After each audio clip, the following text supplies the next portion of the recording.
We want to encourage those who want to remain corrupt and steal money, that I beg them. The money should be used to bless our people. Thank you and God bless. To talk to Spoon, because Spoon fool the people in the book of Boakai. Yes, you told me how you told people that have been having 45 years experience. And see what's going on here. See what's going on here. What's going on here? You want to lock the camera? Very tough. Very tough. When you say things are tough, what do you mean? To get money, young man. You want to lock the camera? To get money. You see the time? To get money high right now? One. Yes. See the US rate. Yes. And the man with a 45 years experience, it's just a bluff. For nothing experience get. For nothing experience, Boakai brought you to the people here. You see, when you see all these police running behind you, taking your market, how people eat. Just my school coming open now. School just tell my school coming open. And I want for you to go and tell Boakai, you are from school, you tell Boakai, you should put your experience into use. Put your experience into use. We can see your experience. 45 years experience, but more agriculturalists, you can see what it meant to my people. But just finally, do you think the economic hardship you're talking about is the fault of the government, or is just the reality as per what's happening across the world? If you get experience, you should come with experience. Come with experience. Come with experience. Not just about more 45 years experience. Just what on the dogger. They got no experience. That's so nothing 45 experience. Okay. Thank you very much. What your name? My name is Favor. Okay, Favor. Okay, so what you will say to your government? The country is so hard for us and our parents. We are not going to school or children. We are saying, but this time, my mother said 20 o'clock to finish. It can be hard. My mother not affording for me to send me to school. So we want for the government to make everything so for us, for our mother to afford to send us to school. You going to school? No. You're not going to school right now? Yeah. You said what's your name, Favor? So what kind of business your man doing? Kobo. She's doing Kobo business. She's selling across there, all the way on the other side. Your man know like talking to school TV right now. No. And you want the government to improve the country so things can get easier with your parents and so you can go to school. Yeah. No money in the country. The country very hard. Even before, I think Joey turns out better because we get one or two. But so the new people get in power, the speaker shit, we are having two speakers. The artificial speaker and the real speaker. The real speaker just resign. But they put in our parliament, they get law for the country. They just seeking a set interest on the ways, on the committee, so they forget about the country. They do all type of stuff. Spoil the country image abroad. Can you imagine? You look at the capital building, catch your fire burning. What the men and they're fighting for power. Don't see what but why do you think things are hard in the country? What do you think is responsible for the harsh economic situation? Is it the fault of the government, or is it the other aspect that has to do with the fact that hardship will always be around? No, the government, for me, what I know is the government not having contact. Contact? Yeah, the president, because if you look at the president cried up on University of Labrador or PSC, he got nobody outside that you know. He sells a property, he never exposed himself because he's a man, he's very savage. He never show himself with people. But for me, what I noticed, the president attended LU and got PSC degree, so he had no connection outside. One of the meeting. Dang. You think that's the reason why there's an economic hardship in the country? And the justice system in the country not fair.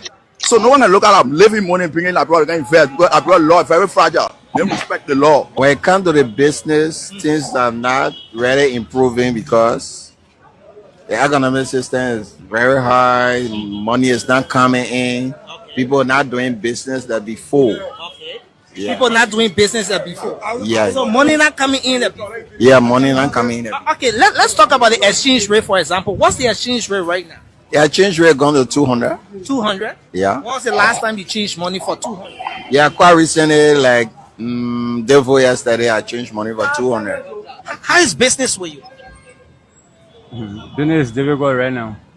Business is difficult? Yeah. What do you think is responsible for this? Do you think it's the fault of the government, or you think it's just the economic reality across the world? These things are happening. I think it's the government because the government need to put mechanisms into place to make the economic condition better for the people. So I'll blame the government. Okay. So you think the government is at fault? Yeah. What do you make of the economic situation in the country? Everything is very hard. Just for to make level at all. I'm Willie Zoe, Okay. chairman of Banana Island. So how do you call this place? Banana Island? Yeah, Banana Island, Banana So Island. where does Banana Island start from? It's starting right here. Oh, from right here? Yeah. Go that place. Yeah. The entire Banana Island. yeah. Why did you call this place Banana Island? Because we surrounded by water. You see that? That water, yeah. So now you see the pool water coming from so, but it get come up here, so it's surrounded from the island. Oh, wow. Now, how is business with you? As we are talking to you, business is hard. Business is hard. Doesn't correct. Thank God you reach on the street. Now, you spoke about the economy being very tough. They're not really buying from you. What do you think? Is it the fault of the government or is it just the economic reality? Is it something that's just happening across the world? It's the fault of the government because it came from that two speakers when we're having in the country. When that two speakers situation on, we get one speaker, one samba. So the fault from the government. Wow. Sometimes I'm not allowed to use, sometimes I'm 7 hours on the street before one customer can ask me for even $5 before one customer move from here. Sometimes it go 3 hours if I talk to another customer. And when I used to happen like that before. Wow. For sure. So you say things were better first, but it's not better again. Yeah. When you came before, you used to make more money. Sometimes 2 hours now in 70, 100 and I lay back. You don't want to go fast on a lay quiet corner to relax. That time I go, you don't pay thing about paying soup, but not now. Wow. Now the pay soup and I play. That's important. All right. Thank you for talking to Spoon TV. Thank you too. Yeah. How is business with you now? On a serious note, Are things getting better? business is not okay. Business is not okay. I actually selling shirt. Oh, so that's on the shirt in your hand. Yes, that's my shirt. I carry this to one of my customers, but he said he complaining on money, but it's not easy. So you brought the shirt back. I'm a United Party partisan from local country. How long have you been selling here? I've been selling almost 3 years. Not even 3 years, but I can't remember. But almost yeah. But you've been selling here for a long time. For a very long time. Yeah. So how was things doing President Weir Town? It was smoothly moving. Oh, small, but for now, benefit. As you can see, since the morning, we never even sell one customer. So since this morning, and then nobody has bought anything for you here. Yes. Police can take your market. They expect you to free, you know. Okay. Since the morning, nobody number. So how you free? You leader, I will get taken out my Wow. So now, will you prefer President Weir coming back? Oh yes, I'm a United Partisan. Yes. But now if election is here today, I will vote President Weir. President Weir. Yes. Go here, United Partisan. Yes, because of what's going on now. They're really getting us shit. Yes. Yeah, economic condition is not better. Oh yes. Okay. Your name again? I'm a J. Kamara. Yeah. Thanks for having you. So ma, how everything? How's the country with you now? The country too hard. Not allowed to eat my son. The country hard. Wow. Can you imagine?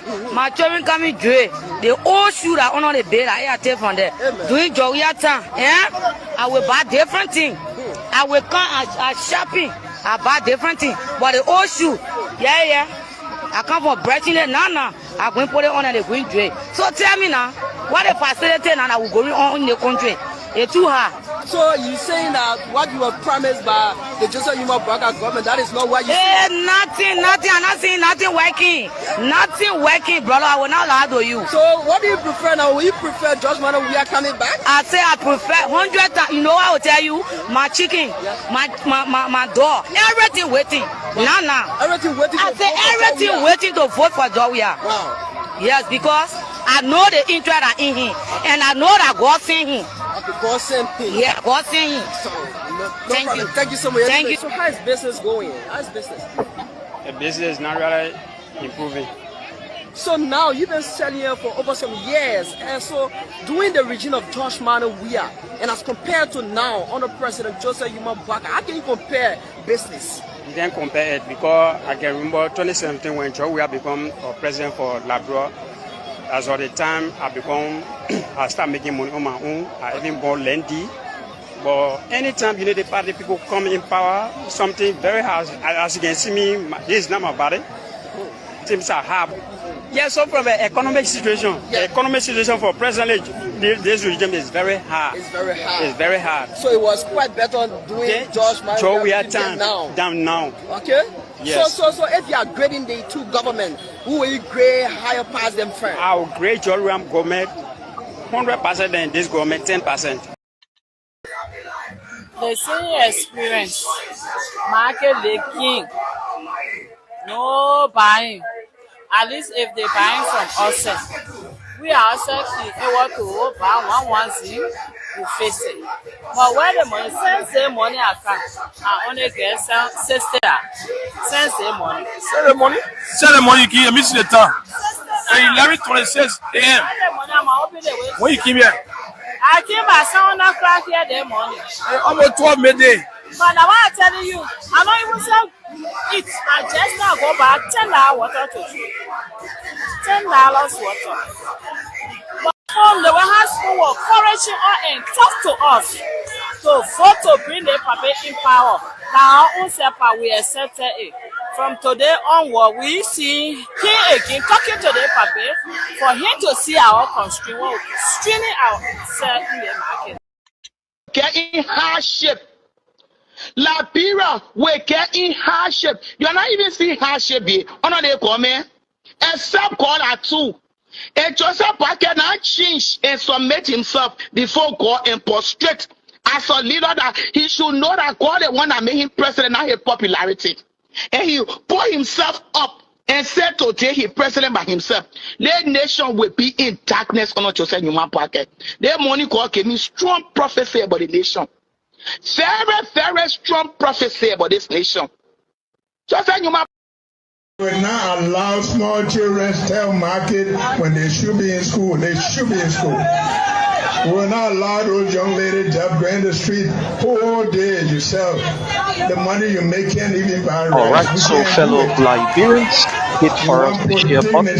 People. And that's why we're here. That's the mission we have.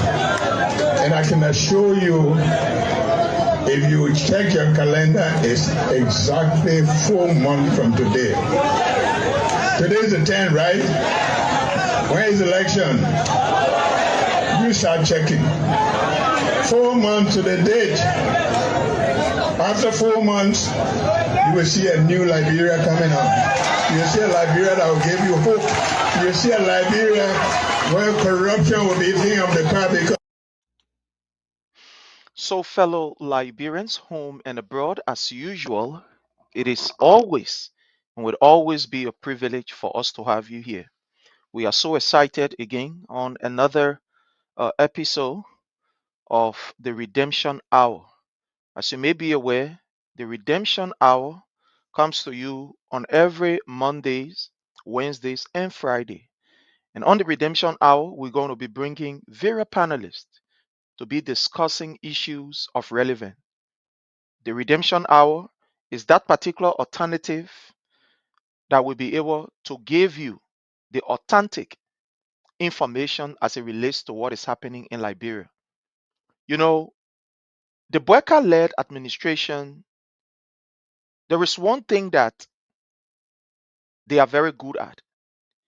They will pay people, they will buy people, they will go to the extent of even using the suppressive means to ensure that media institutions in Liberia report what they want to hear. So that's the reason why you need an alternative that will be very, very, very, very, somebody will say, issue driven, that will bring you the authentic information, that will give you the raw truth, that will not sugarcoat things. And the Redemption Hour is that particular platform that you need to listen to. Do not be deceived. Do not be carried away. What we provide here is authentic, is truth. You can use it and you challenge the system, or you can use it as a microscope to look at what is happening. Fellow Liberians, as usual, we want you to do us a favor. And the favor that we require of you is to hit for us the share button, is to invite friends, to invite family members. Invite as many persons as you can invite. Hit the page, like the page, follow the page. This platform, your own platform, is taking a different shape. A time is coming where you yourself, if you come to class soon, there will be no chair, there will be no seat for you to sit. Again, your quest for quality and not just quantity, we will ensure that that particular quest is met. We will bring to you the best brains. We will bring to you people who you will hear from. Some of you have complained. We can hear from our people. We will bring you people. All we need from you is hit the share button, interact in the comment section. Let the conversation go back and forth. Again, we say, here we don't use invectives. You don't have to abuse anybody to get your point across. You can get your point across easily. You don't have to insult me. I know we will not censor the view of people.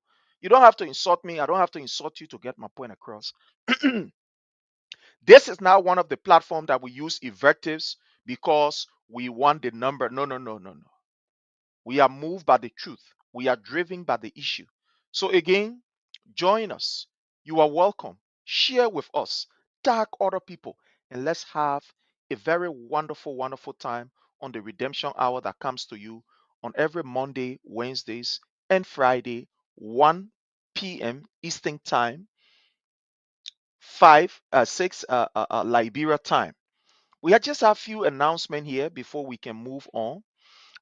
Fellow Liberians, home and abroad, as you may be aware, the DMV is going to be having her convention on the 25th of October this month. The 25th is going to be the DMV convention.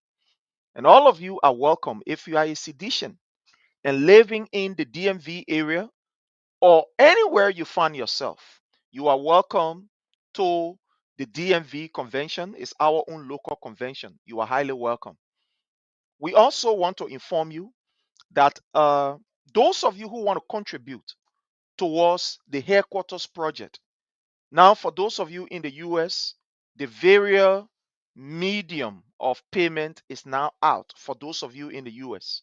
So in the US, we have the Cash App. You can pay through Cash App, and that particular number is 484 477 8739. That is the Cash App.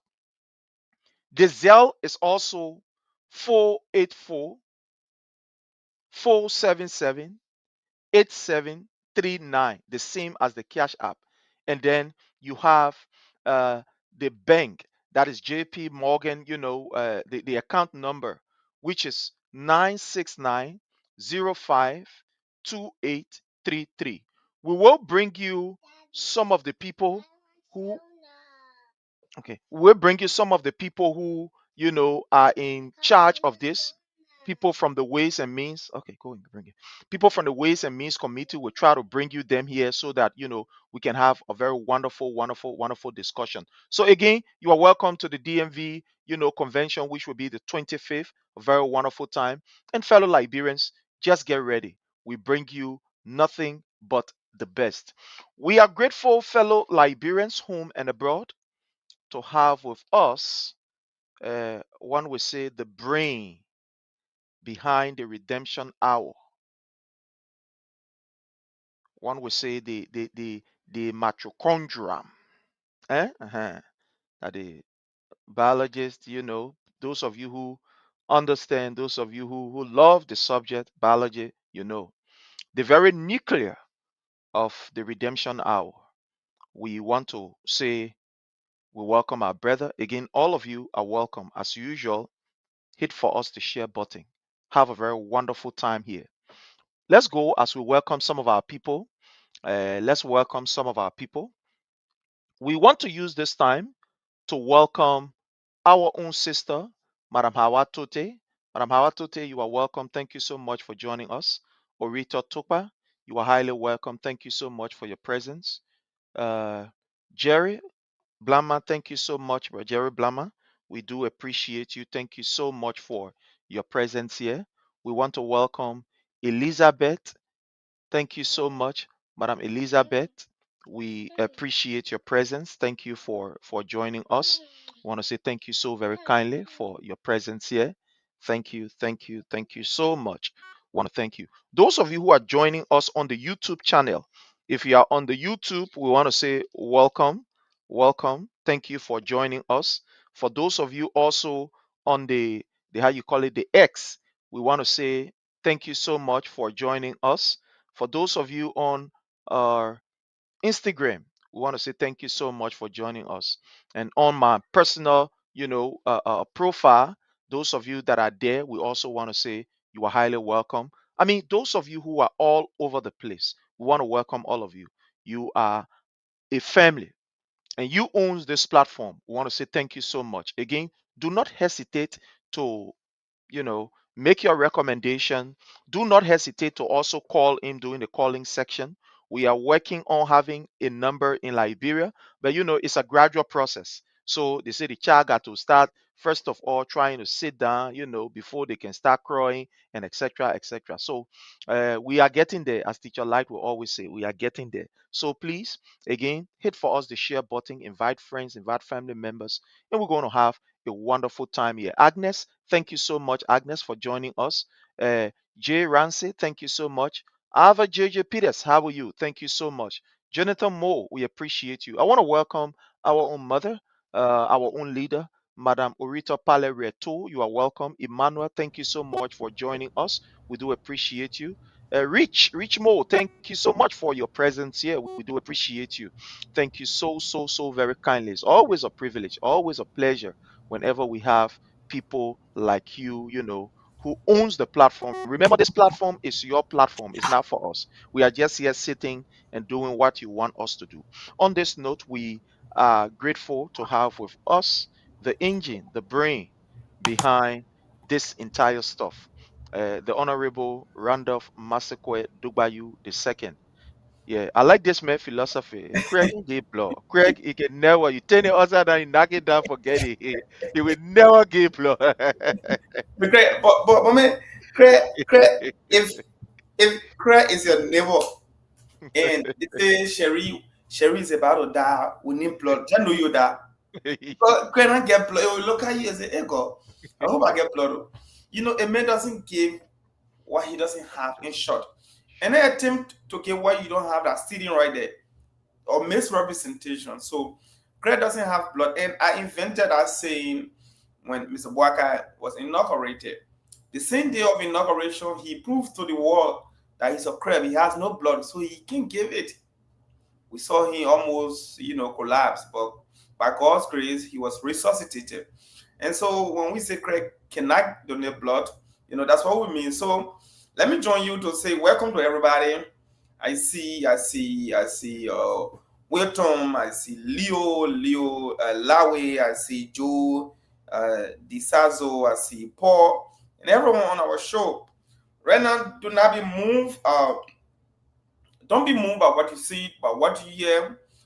This platform has already been built by Prince Sharif. He has over 75K followers. He attributed this to me. No, this is actually Prince Sharif. This is the man who has been, tireless in his desire to inform you, Liberian people, serve you what you deserve. And so we just say we need to add on to, the energy of Prince Sharif, the undying energy of Prince Sharif, the gallant energy of Prince Sharif is something that we so cherish. We cannot pay him. So if you're out there, you are a Liberian, you are a sedition, you are a peace-loving Liberian, an independent thinker who believes that Liberia deserves better, who believes that our country has not been rescued, the Redemption Hour is a place for you to come and listen. Because we believe at this critical juncture of our nation's history, redemption is required. So the Redemption Hour, like we always say, is a decisive response platform to the UP-led failed government. On this platform, we cut through the deceit and the deceitful nature of the Unity Party. On this platform, we deliver the high, undiluted truth. On this platform, we ignite hope to our people. We give you what you deserve to hear. And so this is where we come. We've been mobilized, and we continuously mobilize the finest man in the country, the finest man in the opposition, to hold Mr. Boakai to his feet. And we do not want a dictatorial state where we bow to the golden image where there is one imperial presidency. So yeah, we hold the regime accountable. We remind them of all of their broken promises, and we expose their incompetence, their lies, their dishonesty, and their corruption. This is the megaphone of the people. This is where we gather under the Palava Hut to chart the code of liberating our nation from the clutches of abject poverty to the oasis of prosperity. This is the platform that we gather to unclothe everything. So, fellow Liberians, we are glad to be here. This is the beginning of this show, and this is the show that is going to take us to 2029. We are here to redeem our country. This is the redemption hour. This is the redemption squad. So if you love your country, Liberia, join us. You are a redeemer. If you think your country needs to be redeemed from the rape, from bad governance, from segregation, beating of pimping boys, not paying teachers, lying about harmonization, you are being deplorable. This is your platform. So you all that follow this platform, we are all redeemers. We need to redeem our country from the bondage of poverty created by Mr. Boakai and his plutocrats. So thank you very much. I will pause, and then you can welcome in my dear brother Abu Bakar Bai. Definitely. Thank you so much, Honorable Dugbayu. Again, fellow Liberians, we are grateful family to have with us the Honorable Abu Bakar Ba. Honorable Ba, how are you, sir? Well, thank you very much, my dear brother Prince. Thanks for welcoming me. I'm very good, very terrific this morning. This afternoon, I'm sorry. And let me say, hats up to my dear brother Randall Masakwe Dubayu II. It's always good being on this very elaborate platform, speaking truth to power, enlightening our people, putting our people on course for redemption in our nation.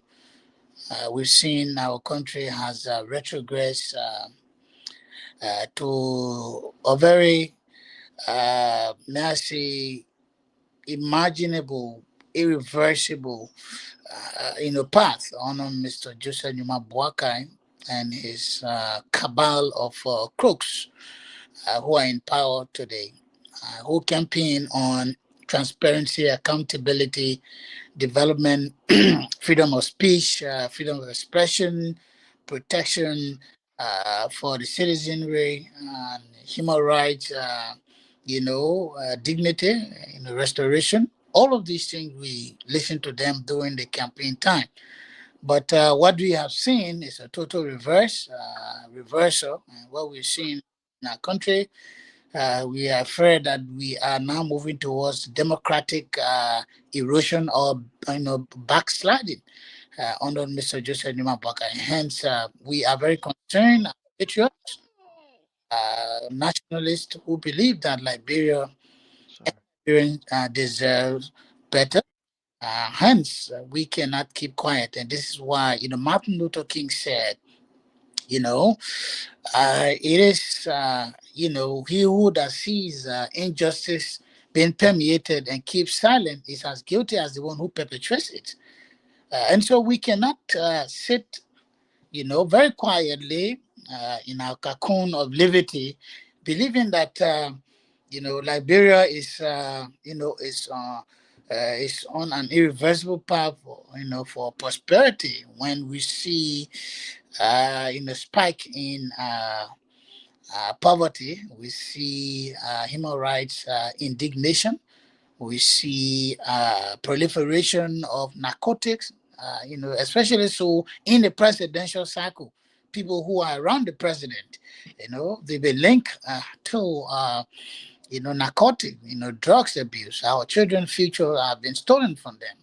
Hence, we are here, to chart a new course to national development, and social enlightenment. So I'm very happy again to be here on the second edition of the National Redemption, Hour here, on the political Palava Hut. Yeah. All right. Okay. Thank you so much, Honorable Ba. Thank you so much. We do appreciate you. So, fellow Liberians, let's just take a few bars of this music and get ready to bring you what we are supposed to bring you. Again, kindly hit for us the share button, share with friends, share with family members, and let's have a a very, very wonderful time. So, again, let's just take a few bars of this music. It's very, very interesting music. Yeah, the CDC is in our heart. It's not in the building. Yeah, I like this music. And there is another music we are going to be bringing forth. We're going to be bringing forth that particular music. But before that, let's give you They will this. try, they will Yeah. always fail. You will try, you will always fail. Mr. Yes, sir. Before you bury CDC, you my juke in my heart, in our heart. Juke that we die. Before you bury CDC, you my juke in my heart, in our party, in our heart. Before you bury CDC, you my juke in my heart, in our heart. Juke that we die. Before you bury CDC, you my juke in my heart, in our party, in our heart. Mr. Yes, sir. Excuse me, Mr. Yes, sir. 2020 now you getting us, sir. Mr. Yes, sir. Hear me, Mr. Yes, sir. 2020 now you getting us, sir. Mr. Yes, sir. After your CS, yeah, you running us, sir. Mr. Yes, sir. Is that how you came to rescue us? We're so Boku talk. Plain the Boku talk. Hey, Mr. Yes, sir. But why, Mr. Yes, sir? The yellow machine butterfly. I want a hell of a fly. It was about who for the is out. Mr. Yes, sir. Before you bury CDC, you my juke in my heart.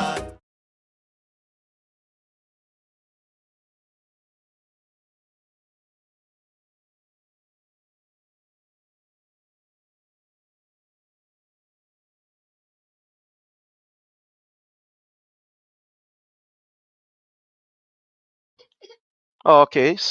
Welcome back. Sorry. Welcome back. So that's the music. Very, very wonderful music. Very wonderful music.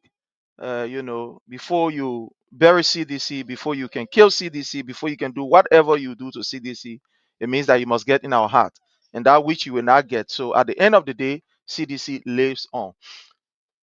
I want to start with this. Honorable Randall Masekwe Dogbayu, the the government of His Excellency President Dr. George Weah, when he took over, this issue of rape was a very serious issue. In fact, under the administration of Madam Ellen Johnson Sirleaf, who was a mother, a female, we saw the increase in rape to the extent that almost all of the reports that came under the Madam Ellen Johnson Sirleaf led administration was really terrible. And then the government of Madam Ellen Johnson Sirleaf decided that, look, we must be able to do something. And they tried, but again, there was not much that was done with this issue of rape and domestic violence. When President Weah took over as President of the Republic of Liberia and as feminine in chief, he decided to take a more decisive, rigid action and vigorous approach on this issue of domestic violence, rape, and etc. We also saw how the opposition were able to use the issue of rape to try to portray it as if the government didn't care, was just laissez-faire, and had, no intention to be able to fight rape. They had series of protests to project to the outside world that the government was insensitive to the fight against domestic violence and rape. President Weah saw that, look, we cannot sit and allow our people to be the victim. We must take practical approach, hands-on approach. And we saw President Weah passing, through the legislative arm of the CDC, passing into law a very vigorous law that will be able to protect our mothers and making rape a non-bailable offense. Not only that, we saw that in order for him to be able to fight the issue of rape, we saw the purchase of 2 DNA machines. So that at the end of the day, it cannot just be, oh, the man raped me or this, that, but we have a scientific medium to be able to prove beyond all reasonable doubt when one is accused. Not only that, but we saw that His Excellency President Dr. George Manawia was able to work with the Ministry of Education and that of the Ministry of Gender to train guardian counselors that were assigned almost 200 Liberians. They were assigned in schools across the Republic of Liberia, where they will be able to collect information. The students will feel free to talk to them, on these issues. We also saw under the administration of His Excellency President Dr. George Manawia a number that was established for domestic violence. And there was almost like a monthly report relative to the issue of domestic violence from the Ministry of Gender. But today, Honorable Dobayu, we are seeing a different trend to the extent that the issue of rape has not doubled. In fact, it has quadrupled, where we are seeing ministers in this government having their will, not only on people who are minor, but I mean on kids, on children, 14 years old. And the government will choose through the police to protect these people. Honorable Dobayu, I want to hear from you, sir. And we have few clips that we are going to play. We have some other graphs that we are going to display here. What is happening with the issue of rape? So what is happening first starts with I think we have a video that I think you need to play, a video of a minister allegedly raping a girl while she's crying, recording him. He doesn't care. A certain minister of government is seen on live camera wearing his clothes after perpetrating rape. So maybe for your audience and those that have not seen that clip, they can see the clip. I just posted it in the chat room. Okay. Yeah, I'm going to play this clip. And then I will show some, because there's a paradigm that I want to show. Since 2013, there has been consistent reporting on rape cases. When you report, it has the tendency to scare people. When you report, it gives the civil society, women grouping, and other advocates the tools and power to advocate for funding, to locate victims, and find remedy for their situation. Since 2013 up to 2023, there has been consistent reports published on the Ministry of Gender and Social Protection website. Today, I challenge you to go on the Ministry of Gender website. Since Mr. Boakai came to power, there has been zero reportage, publication of rape cases. The question now is, why is the government failing to report? Why this government since 2024? And my brother, one of our colleagues, a panelist, just shared with me a data. The highest number of rape recorded was 2022. It was the time everybody in this country, they were all advocates, they were jumping here and there. And the number at the time was just 2,708. That was the entire calendar year. Today we are still in October as I speak to you. From our own intelligence gathering, out of curiosity, out of research, we've been able to establish that as of today's date, there has been 2,759 rape cases in Liberia, even though that has not been officially published yet by our government. The reason why they are shielding this report, refusing to publish this report, we do not know. But by logical intuition, given the multiplicity of rape, given the alarming increase of rape, not by ordinary citizens, but by officials of government and government own carelessness towards prosecuting these cases, we now deduce why this government is refusing to publish the data on rape. Because if you have a government almost 2 years vehemently refusing to report donors I give you money. Money is captured in the budget for reportage, publication, so that other gender-based institutions, so that women and children protection session, so the Liberal National Police, so that our international community. Yeah, that's the video right there. Yeah. So yeah, Well, just pause. is the video. That's the video of the current internal affairs minister seen in a room with a girl crying. That's it right there. God. Oh my God. So, fellow Liberians, the video that you are looking at, I'm sorry for just bringing it in. The video that you're looking at is what Honorable Dowa you talk about, where you have the Minister of Internal Affairs, who is a nephew to the president, raping a female.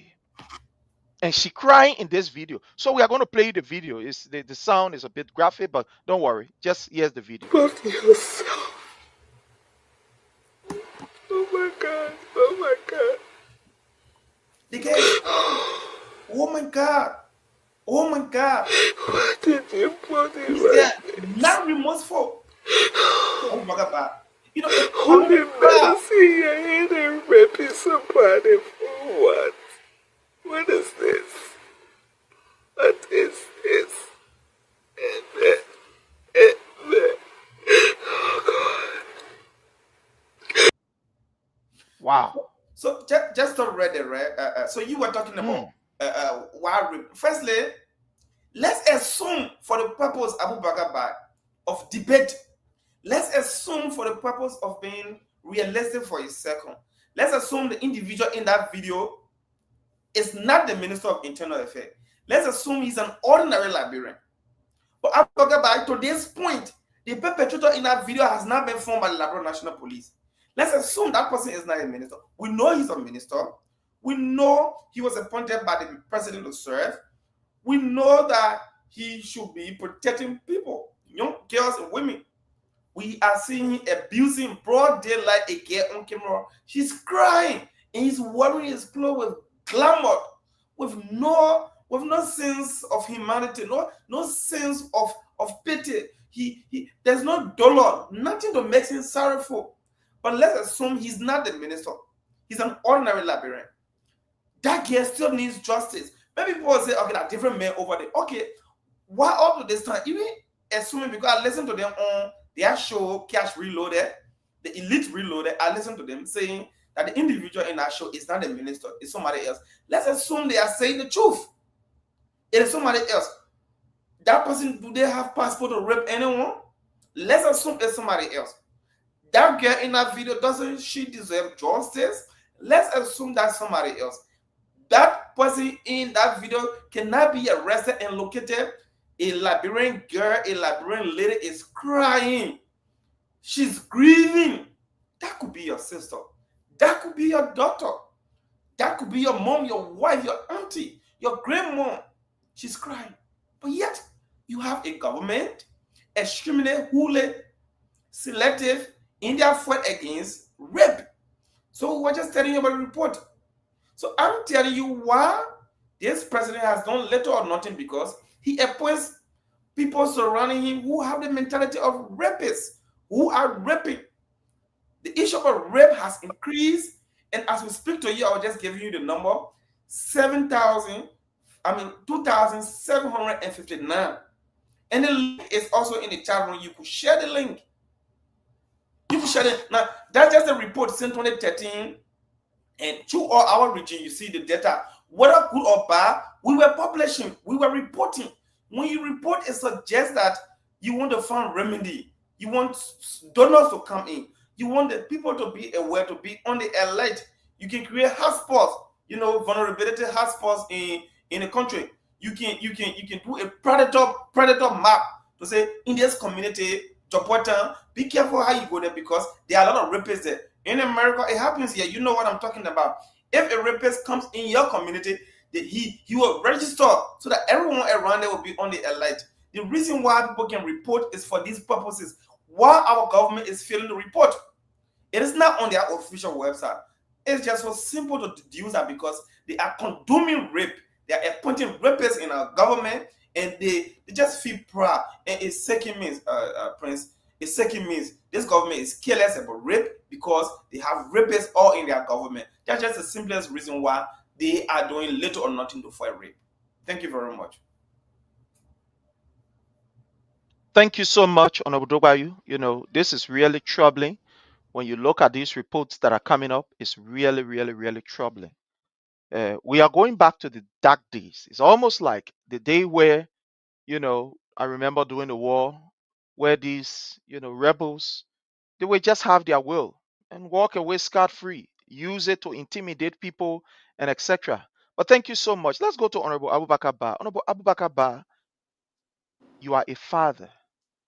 You serve your country with pride and dignity. Every day people run to you, whether it be a family member or other people in your community. Honorable Abubakar Ba, what is going on? What are you hearing? What is happening with this issue of rape? During the administration that you serve in, there were frantic efforts that were made. There were even phone calls or hotlines, so to speak. But today, the nation is completely quiet. We don't know. Others are saying that we don't even know whether we have the Ministry of Gender in existence. Honorable Abubakar Ba, let's hear from you. What is going on? What are you hearing? The first thing is that we now have a government of friendship and familyhood. Everyone, almost all of the appointees in government, in strategic areas of government, like the Ministry of Internal Affairs and other areas, the military, the financial areas, everywhere are being controlled by family members of the president. So, like the Ministry of Internal Affairs, you have Francis Sakila Numale, who is the Minister of Internal Affairs, who has desecrated the sanctity of that office that he occupies. You know, it saddens me. I mean, the quietude that you've seen, yeah, it's true. All of us, we are concerned. We are concerned about the quietude associated with the issue of rape in this country. This is because you have family members of the presidency. Of course, they are now the ones who holds the biggest push, the fat bank account, and everything in this country. And so once they come against you, they perpetrate evil against you. They use either money or they use threat to your life. That video was the last video that we saw from that lady. That woman spoke with, she was crying with a lot of pain. Pain and agony, frustration. Since that day, we have not heard or seen that lady. You and I, Randall, we made frantic effort in finding the lady last time. We went to a community and they told us that this lady was no longer around. Even they don't know the woman disappeared. We don't know whether she's committed suicide. And we don't so know whether nobody knows what's happened. For the community chairman, ask him as a community chairman, what is going on? This citizen, we've seen this video, it went viral. We found out this is where she lived, and the community chairman told her that he too is being concerned, but he's scared for his life. Like you are talking about the nephew of the president, who is the Minister of Internal Affairs, who was seen in that video putting on his clothes that he removed to rape a woman. And what was the crime that this woman committed? It was the only to ask him, like many other Liberians who are jobless, when they think that you can help them to give them a gainful employment to be able to take care of their family. The lady was asking for a job. He told the woman to come to the hotel. I don't want to call the hotel name. That the lady should come there so that they can have a meeting. And when he quickly invited her into his room. And he did what he had to do. And the most annoying part of this whole thing, Randall and my colleagues were on. That video came out. That incident occurred before his confirmation hearing. Wow.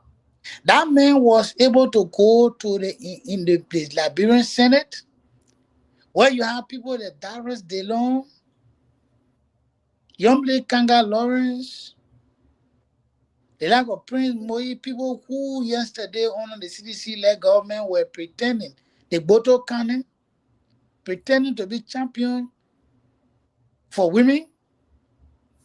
They were all, in fact, they were among the first senators who voted in favor of his confirmation to sit as Minister of Internal Affairs. Our CDC lawmakers, senators, Senator McGill and others, they brought this thing up. And they told their colleagues that by confirming this man to be a minister in the government is an affront to our Liberian women. It will be an affront to our daughters and women that we have as family members and to this nation. But Darius DeLong and others, what did they do? They were championing, they were moving from one senator office to another senator office with Newman, campaigning for his confirmation. Today, he's been confirmed as Minister of Internal Affairs because he is the nephew to the president. There are many other things that happen that I know we'll go to the second talking point, which he is also in. Every crime that has been committed in the country, that minister is part of it. Because human being rape, he went to the Senate, he got confirmed. Brian Magetu saw it like a no. Brian McGill, this gentleman who has been working at the Ministry of Youth and Sport, who is a security personnel, he's been working there for years. And this man said that his daughter was raped because the little girl, 14-year-old baby, that's a baby. Our Deputy Minister for Youth Development, he should be initiating programs that tend to uplift this little girl. Thank you. Develop her life. But rather, that is the minister who mercilessly brought down the pants of that little girl, forcefully penetrated her. Thank you. Thank you. It lifetime trauma for them. So we are disappointed, but not surprised that the rescue mission that came to rescue every sector of the country has now become a perpetration mission. Perpetrators of mayhem, rape, corruption, stealing, and whatever issue that you think that is of nuisance to a decent society. Thank you so much. Thank you so much, Honorable Abubakar Ba. We've been joined by two of our colleagues, Pastor Success A.B. Dennis and Detroit Wilmont. We want to say thank you. You know, he's one of the panelists that's always been here forever. We want to say welcome again. Let's go straight into the issue. Pastor Success A.B. Dennis, we are talking on this issue of rape that is now concerning to Liberia all over the world, where ministers will use their offices in a broad daylight and inflict such pains on our children. And you will have the police using all of the jargons and all of the tactics to invade the law in order to protect people who are within government. Where are we, sir? Let's hear from you in the next 2 minutes. Sorry, unmute yourself, please. Thank you, Prince, and thank you, the rest of the guys, the panelists, Boakai, Detroit, Mr. Dubayu. First of all, come to think about a government. Michael, just to correct that Michael over there, so using his stage name, Michael. Oh, okay. Okay. Right? Yeah. Just to think about it. A government that is having sex, male having sex with male, sodomizing people in their custody. You think look at their fear when it comes to rape? They don't. Look, United Party sent out a message prior or during the campaign period that the Liberian people did not take to consideration. How many atrocities were committed during the campaign period by the thugs and the hooligans that Boakai put together in Foya and other parts of the country?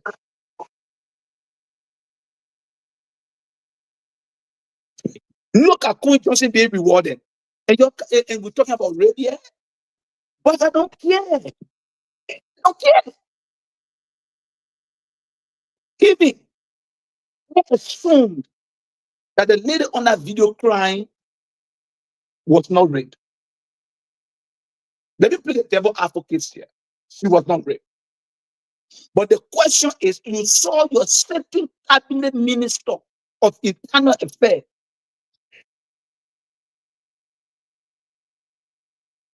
Let us not forget that the Minister of Information, Culture and Tourism bears the name Culture and Tourism. But 80% of our cultural activities are conducted in the Ministry of Landsmarks and Internal Affairs. They deal with the traditional people, they deal with cultural issues and so on. Yet is the minister being seen in the hotel putting on his pants while a lady is crying, claiming to be raped. Amen. For the sake of morality, for the sake of decency, for the sake of integrity, what step did this government take? What did they do? They went in thin air. We normally say in office, the file, it was thrown under the carpet. They threw it under the carpet, ignoring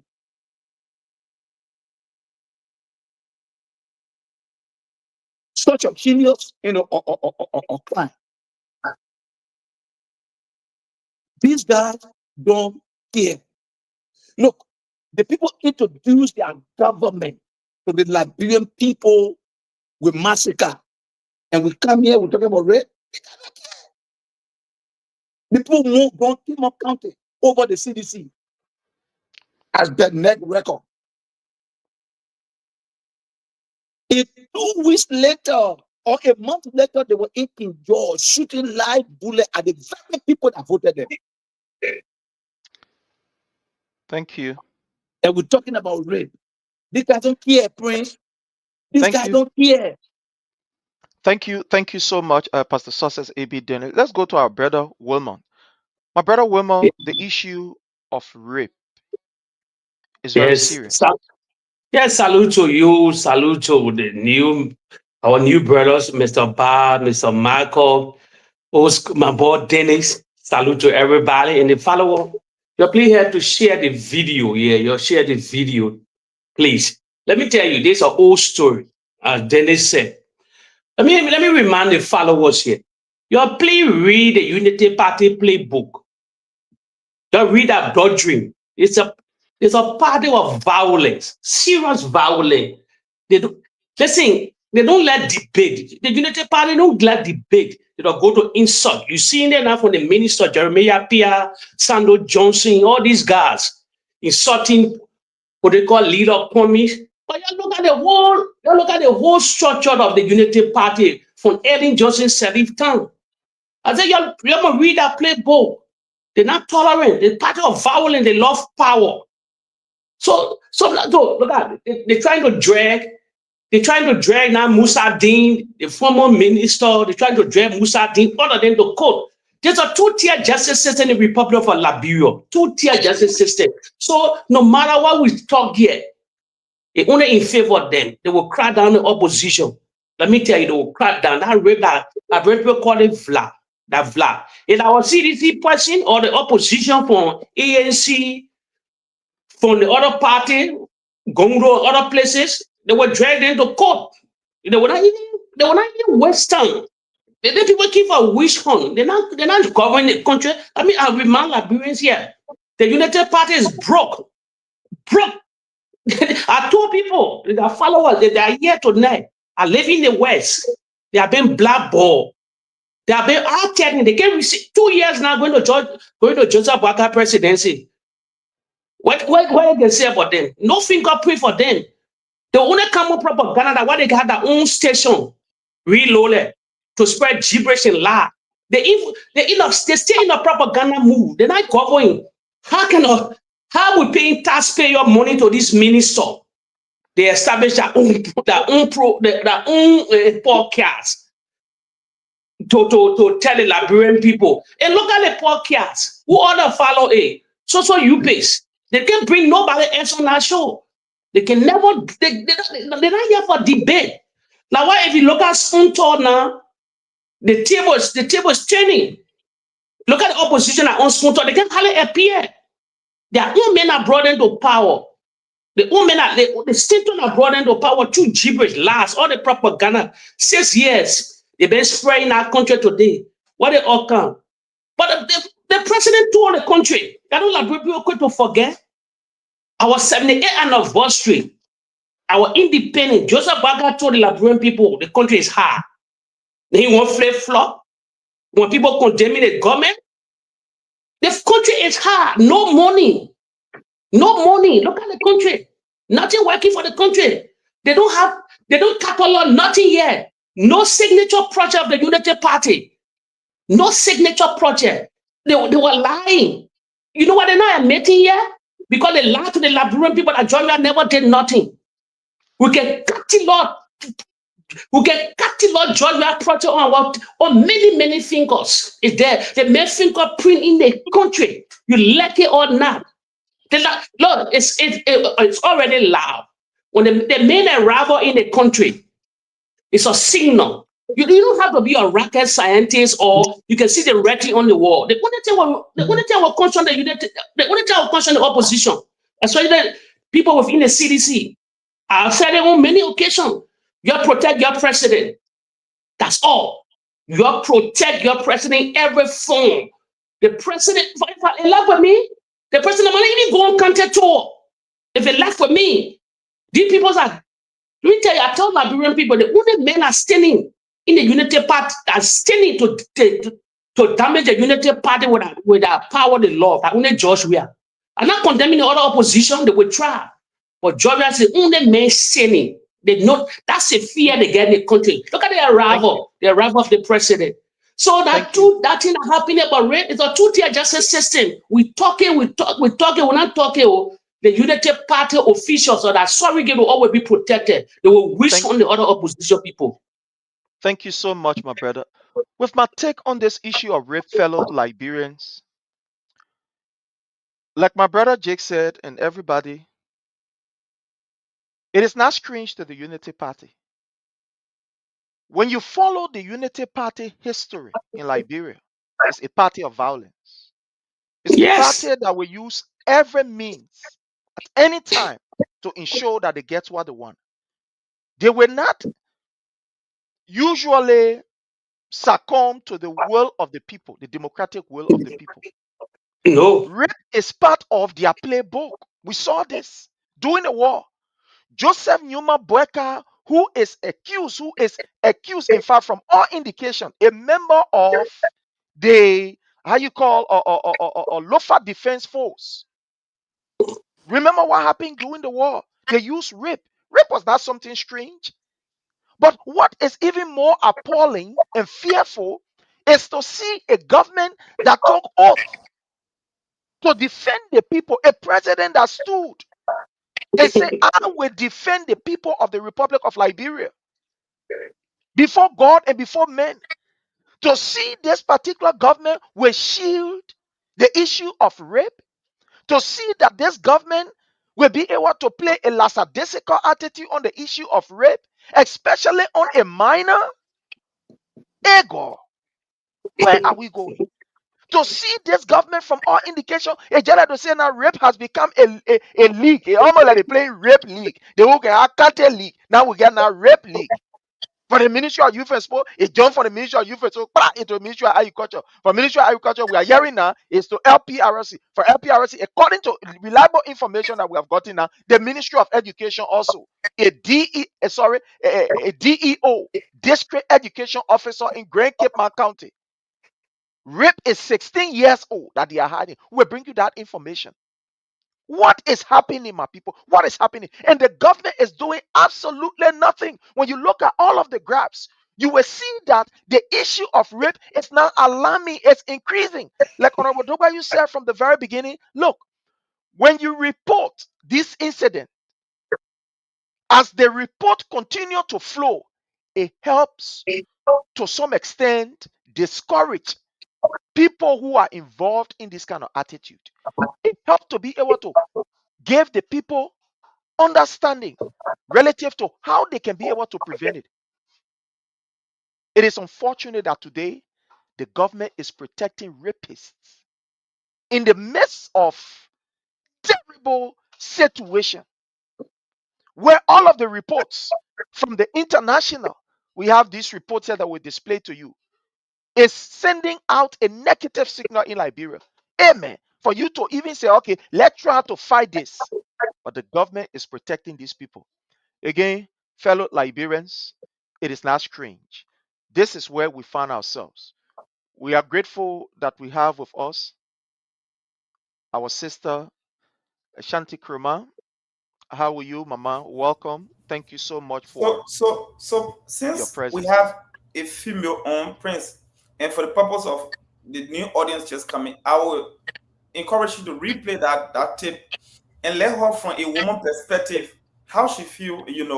It's disturbing though, but I just want her to talk about the video from a woman perspective and how the government is handling rape. Definitely. We definitely going to play that video. We're going to play that video, fellow Liberians. So the video that we're about to play, it is the video of the Internal Affairs Minister, Francis Sakila Imale, the man who ordered the unaliving of a sedition in Lofa County, Tamamomo, who is today on this video a nephew of Joseph Nyuma Boakai. It's on this video. Again, it is graphic, but again, we got to do it for you. So we're going to play this video. But yourself. Oh my God. Oh my God.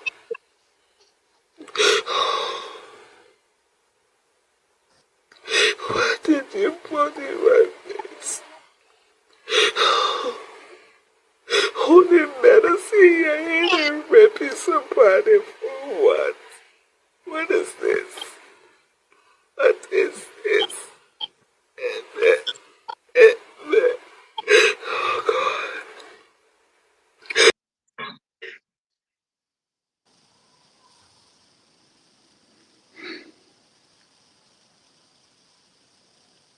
Welcome again, Miss Kroma. Welcome.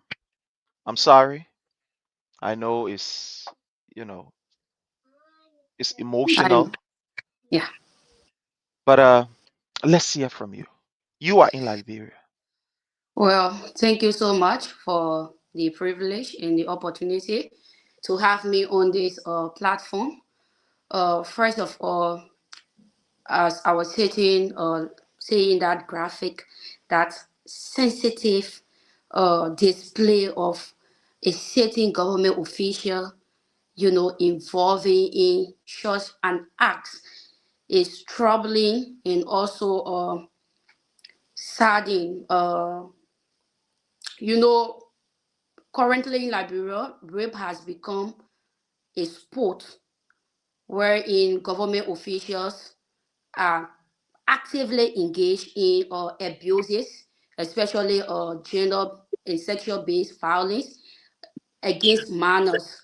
And first, you know, during the we-led government, when we were actively involved into activism, we led we led that of young people on the street to advocate on behalf of rape victims. At the end of the day, the we-are-led government respected our decision, and also the we are declare rape as a national oh, somebody is on my land.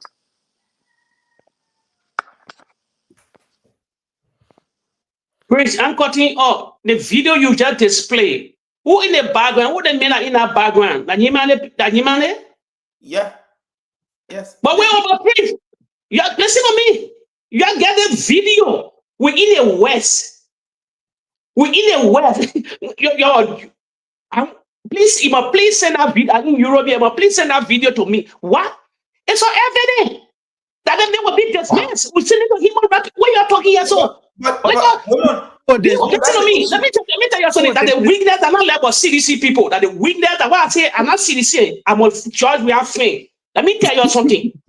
These are the same group of people that were always they sitting there. All these were parading the Washington D.C. area there, lobbying Washington D.C. to Congress members to bring the so-called war crime code. You get a nasty evidence. Then you're not displaying the evidence to the United Nations. Why Joseph Parker went to the UN? What company condemning the UN? This video alone with black. I told the people I said the countries, but thank you, my brother. I told them to see that video. Then you're pirating with that video. Then you want to do with this video. Before our sister come back, Thank you. You're not joking. There's something that lady said. I just caught my attention on that video. I'm picking you up. There's something that lady said on that video. Just a minute, Pastor. The president we have in power is a president who has no feeling, or respecting women. Because if you were someone who respected that, he nominated this man. At the time you are not being confirmed, minister, that video came up. He should have withdrawn his nomination. But he would not have been confirmed as Minister of Internal Affairs. It's not late. The president does not care. So it's not late. Thank you. Our sister is back. Let her make her point. Okay, let's make her point. Yeah, continue, please. Okay, are you guys hearing me now? Loud and clear. Yeah. Okay, sorry, someone was calling me, and sorry for that interruption. No problem. So as I was saying, now you have certain government officials abusing their powers by raping minors.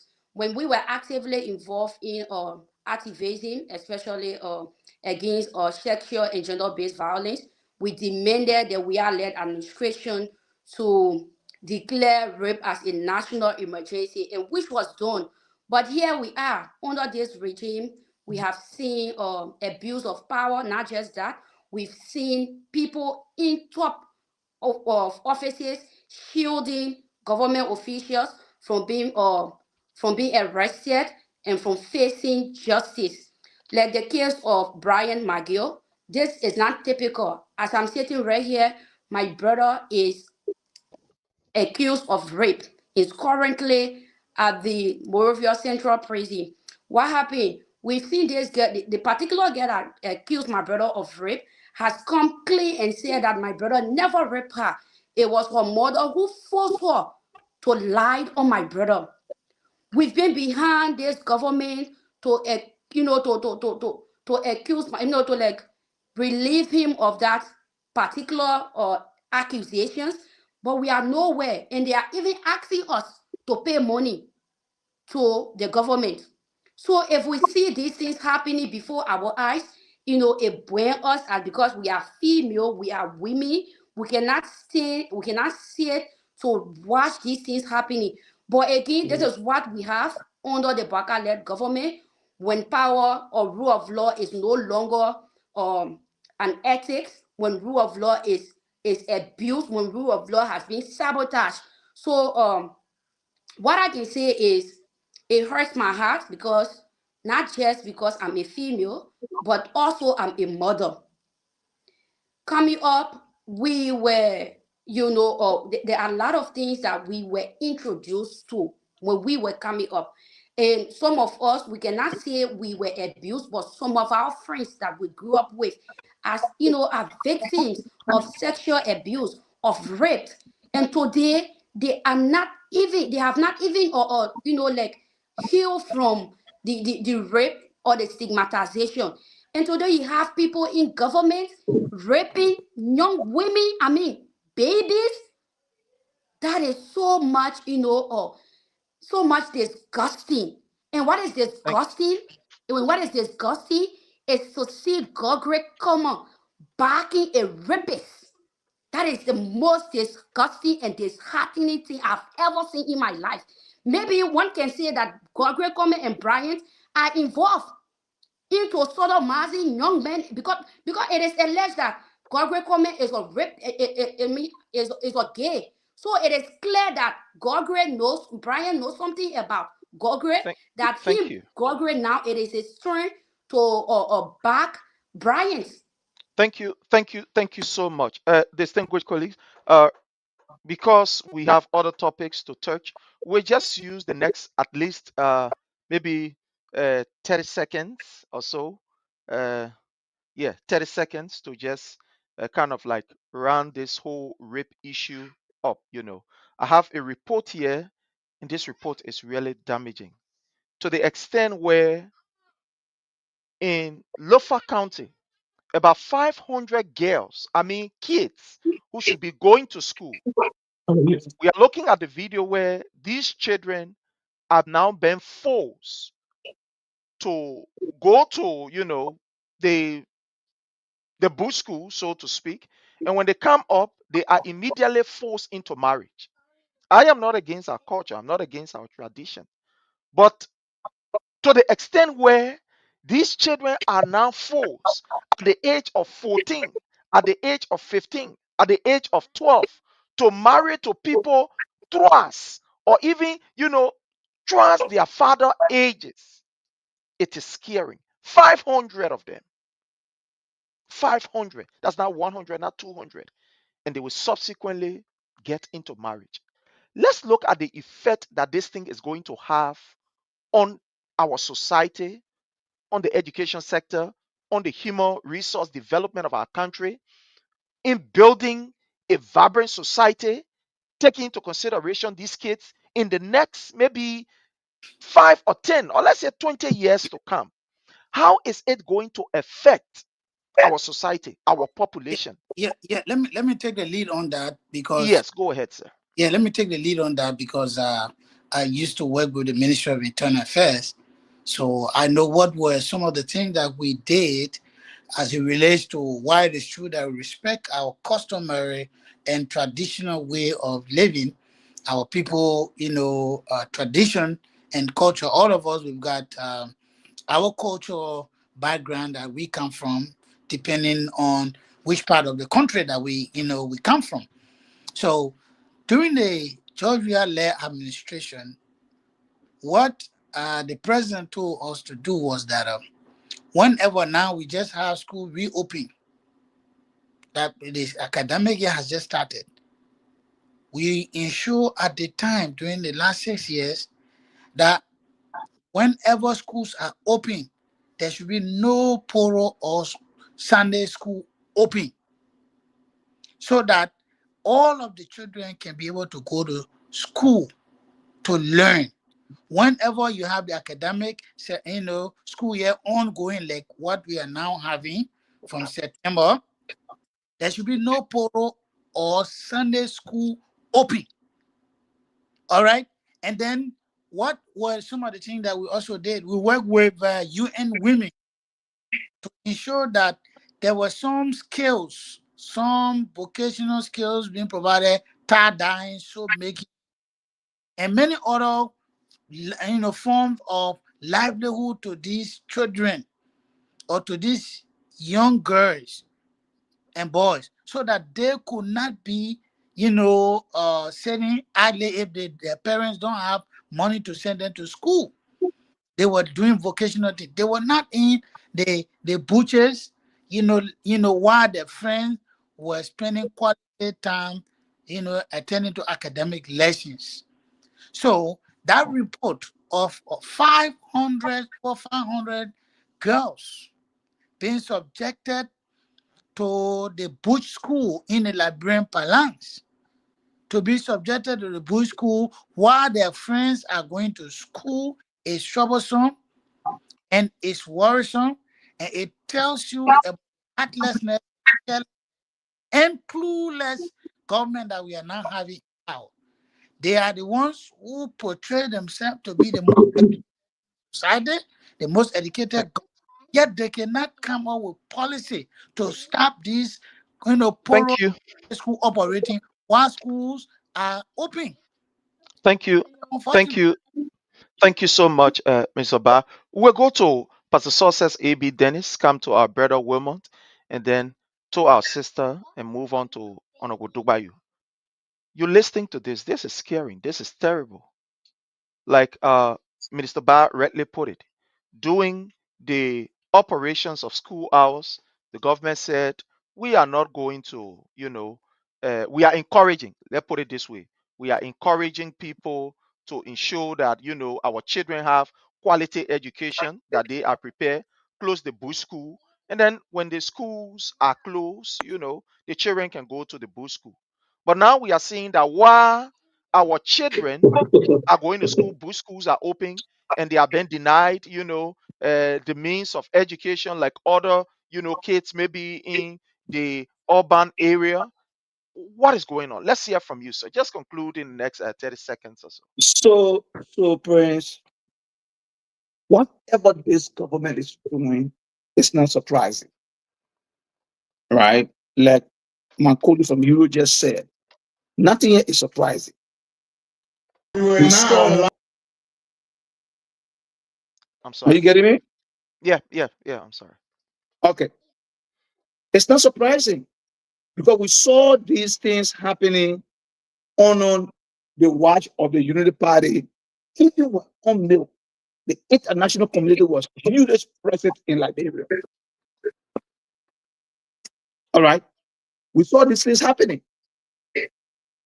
I can remember at a certain point in time, because Manasseh Livden being the president and being a female, pushed hard for the female generated or issues on the global scene. And I think at a certain point in time, it was banned. Today, in this regime, it has resurfaced. Why would you subject children at that age to such a condition? Okay? And you want that girl to have a good image on the global scene. Everything of our government that's supposed to be a morale for our nation as Liberian Gurus to be proud, this government will destroy all. She's on the path of destroying everything to the point that you subjected children on age. Thank you. To such an embarrassing situation. What kind of government in their right senses would do such thing? Thank you. 500 young girls. It's alarming. Thank you so much. I want to play a video here before we go to, the rest to talk on. And this is the voice of the president. This is the voice of Mr. Boakai. Children tell market when they should be in school, they should be in school. We will not allow small children to tell market when they should be in school, they should be in school. Let's hear from you. You're listening to this. Yeah, as you conclude. Yeah, you talking to me, Prince? Jake. Yeah. Brother, that rhetoric from the podium from the president was that flat. Because they just wanted to come to power. People still sitting on the street. People still sitting on the street. Some of children are going to school. All the things they condemn. Free education, they condemn it. The one I told you, the society is a godable society. How can somebody be in a comfort of that resident in America or part of the world over in Liberia condemning free education? That's a gift. That's a privilege for everybody. Then when president, through the finance minister, talk about free education, the Liberians don't embrace it. They embrace it because of propaganda, godable society. They spin it. You went to last today. What is University of Liberia now? What is student unification? What is learning student here today? The soup. What gone the EFF, Economic Freedom Fighter. I know you portraying yourself to be like Judas Malema. Yeah, Malema in court today. Malema in court. All these things are just fair organization. Economic freedom fighter for your people. Gongwa, they were just on our side, they're Guinea. They were all Palestine hack. I don't respect this guy. They don't stand for nothing. They just want power. And when they from the initial stage of Boakai, and they get in to retrieve something, they started going after Finabono and all these people, the Recovery Act, all these. So what going on now with EFCC, the economic freedom for Liberia? It's all of them was a political hack. All of them. So please, I don't want to dive in. I don't want to dive in our native thing, our cultural thing, because why it is a touching topic. A lot of people say they left for people to discuss it, but they went buy that story anymore. Thank you so kindly. So yeah, we're going to take I think Prince is handling some other issue backstage, so Shanti, you can come in then from there. I can come right after you on that particular topic he talked about. Okay. And then Shanti, I think before you come in, you came in a little late. Each of us, maybe excluding women, we from the beginning of the show to our new audience, we introduce ourselves, we give a little background. You just came in the middle of it. Nobody knows Shanti, so maybe you could use the first few seconds to introduce yourself, your background, your career, and your inspiration. Then you can get onto the topic. Okay, thank you so much. My name is Shanti Kruma, and I'm a graduate of the African Methodist Episcopal University. I graduated cum laude and obtained my first degree in mass communications. Currently, I'm an assistant teacher and also a Liberian journalist with the Insights Liberia. So that's all for my background and my inspiration. I'm a highly motivated person, and I'm passionate about what I do, especially advocating for the underprivileged and also for social injustices. That's my passion, and that is what I'm determined to do.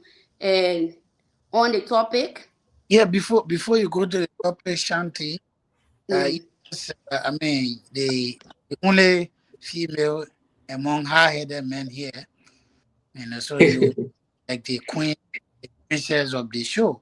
So, with that, so yeah, thank you. Thank you. I appreciate that. yeah. So we want to know who is your role model.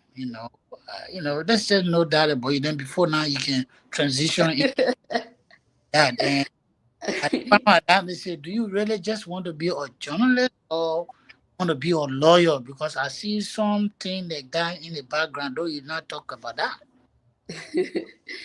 As I said, I'm motivated, and also is they know something better than the rest of the audience. I'm actually into investigative journalism, and I love to go beyond the surface story. I love to dig, and maybe one may say I have an attribute of a lawyer, and maybe in the long run I might want to catch up with that fee of study. But for now, I'm doing public sector administration at Cottington University. Okay. So to the topic of young girls, school-going children, who should be in school. They've been forced. They've been constricted into marriage. They've been forced to marry. I think that was the point Prince was talking about. So you yes. could just talk about that. Yeah. Yeah, I understood the question, and I was just coming into that. For me, when years back, these people throwing the traditional leaders, the traditional women against the real-led administration by portraying an image like we were against the traditional practices of our country. Let us set this record straight. We are not against these practices, but also there should be policies, there should be priorities set aside by the government to ensure that these traditional practices align with the globalized sector, as because the war has advanced. We cannot keep reducing or declining ourselves or subjecting ourselves to something that the war has gone far and beyond. We have to align with the war. So under Baka administration, this country image continue to decline on a daily basis. That I can see. This country's image continue to decline on a daily basis because these things that they criticized yesterday, here are we. They have all resurfaced. And here they cannot do anything about it. When you even talk on the side of the truth and based on honesty, you have one minister sitting down at Ministry of Information, dismissing and resorting into insults. So these are the kinds of people we have in our governing system. We no longer have people that will look at the truth or accept the truth from rival or opposition political parties. These people, when they were not in government, they even criticized free school. They criticized free WIAC fee. They criticize every single thing in this country. But today, their mouth are sealed. Their mouth are closed. They have shut up their mouth. They can no longer see the realities. They can no longer acknowledge bad from right. So it means that they just wanted to come, or in the society. They just wanted to come to power and continue what they said were not right yesterday, because they claim that they are the most quote unquote educated group of people. But today, everything they campaign against are now normalized in Liberia. So our girls need to to acquire significant education in this country, because there's a saying that says when you educate a girl, you educate an entire nation. So what are we doing to safeguard the image of our young women? It's not by some traditional, or practices. Yes, we can blend these things. We are taught from home. We are normally taught to be homekeepers. But we should prioritize education. We should not subject young women to reduce them to something that they do not want to be. If you ask most of these young women, that they are forcing them into things that they don't like, they will clearly tell you that, oh, we don't like what is going on. They are underage children, for heaven's sake. They cannot speak for themselves. So if we cannot lead them on the right path, what are we as people of this country? So this government is useless to its core, because they have seen things going on the bad trend and they cannot speak about it. All they do is to sit down, abuse our young women, and also sit down and start insulting when people are even trying to give them honest opinions. Thank you. Yeah, go ahead on with the way. Yeah, so on the topic, I think it has been dealt with sufficiently by my colleagues. I don't want to waste my time. If Mr. Boakai can appoint a rapist, it tells you they have no value for women. If Mr. Boakai's administration will look down on female as they have done continuously, it tells you they have no value for women. He drove female from his regime. Emma Glasgow was driven practically from the regime. But this man don't have no value for women. So we know who Mr. Boakai is. So the topic has been dealt with sufficiently. I pity these young ladies who are of school-going ages. They are there in the butchers, and they are not going to school. We see money being extracted from education budget and shifted to Ministry of State budget. it tells you that this brother has no value to education. In a nation with immense education poverty, academic poverty, with high illiteracy rate, and you shifting money from education to covert and intelligence because you cannot audit the NSA. It tells you this brother's mindset about governance. So I don't want to waste my time on Waka when it comes to his gross desire, his innumerous happiness in terms of abusing women and looking down upon them. Thank you very much. Thank you. Thank you so much, Honorable Dubayu. There is this thing that is happening in Liberia that is almost like becoming a norm. Somebody steals because other will call it stealing. Somebody say, make it look fun, say corruption. Somebody say, no, out of big war, let it be embezzlement. But somebody will steal from the Liberian people coffers money that is intended for the health sector, money that is intended for the education sector, money that is intended to develop the human resource capacity of our people. Somebody in the broad daylight will steal, and that person will be glorified. And at the end of the day, when he is pushed to the wall, will tell you that I will resign. We saw that with Ame Moda and so many other people. You suspended. Mr. Boakai will say you are suspended.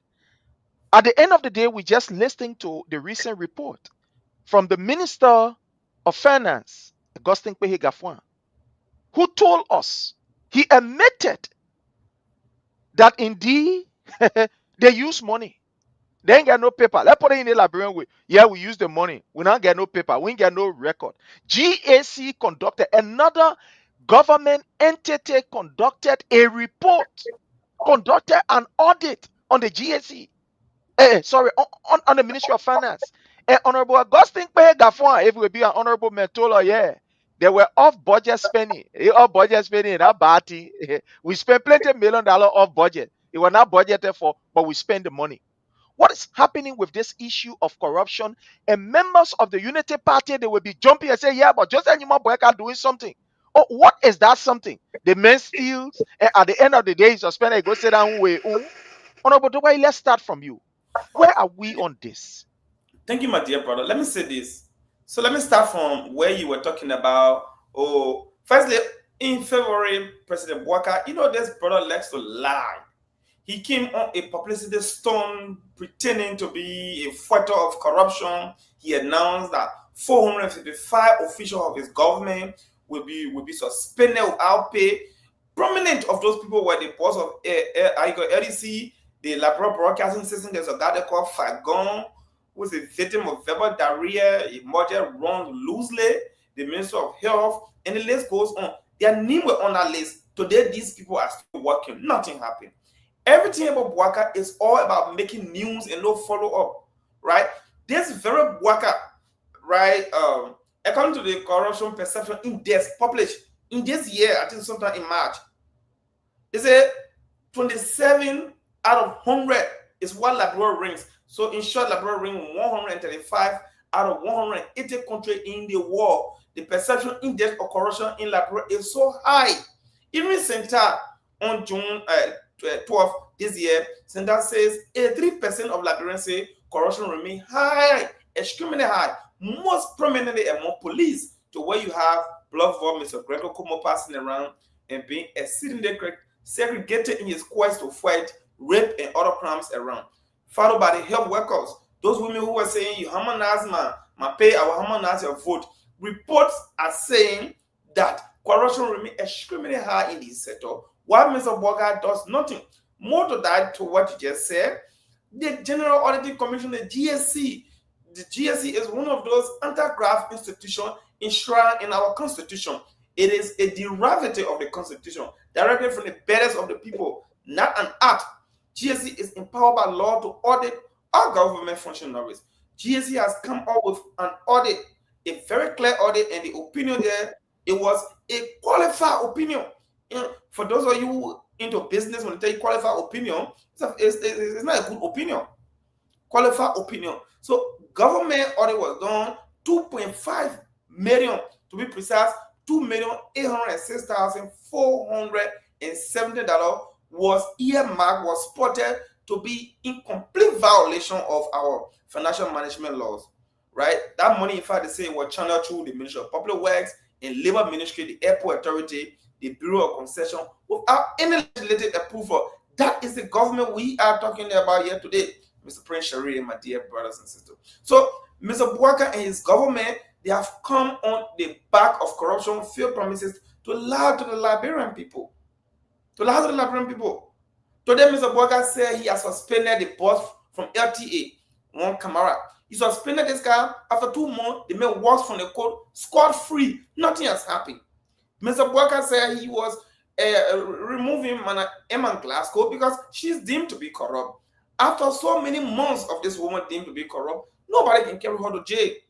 They lobby against us, lie that we were corrupt. Since this government came to power almost 2 years, no official has been officially in charge and placed in jail. Everything about this government is just lie, deceit, and dishonesty. What you have is Mr. Boakai probably parading with 100,000 United States dollars on his debit card, on his credit card. He woman uses that as per the information I gathered to go shopping on Shein. Things she did not do in her young age. She's not shopping on Shein and Tumu and other outlets around here. That is the country we have. You have a country where the president now, he purchased his Lexus, $2.something million Lexus before the Awolo buses in promise from Ghana. This president of ours has built his first 10 million United States dollar retirement home in 4 years before the yellow machines that he promised. Which government are we talking about here? So the Liberian people, I listen to them all of the time. We will not blame them. The Liberian people are desperate for solution, positively desperate.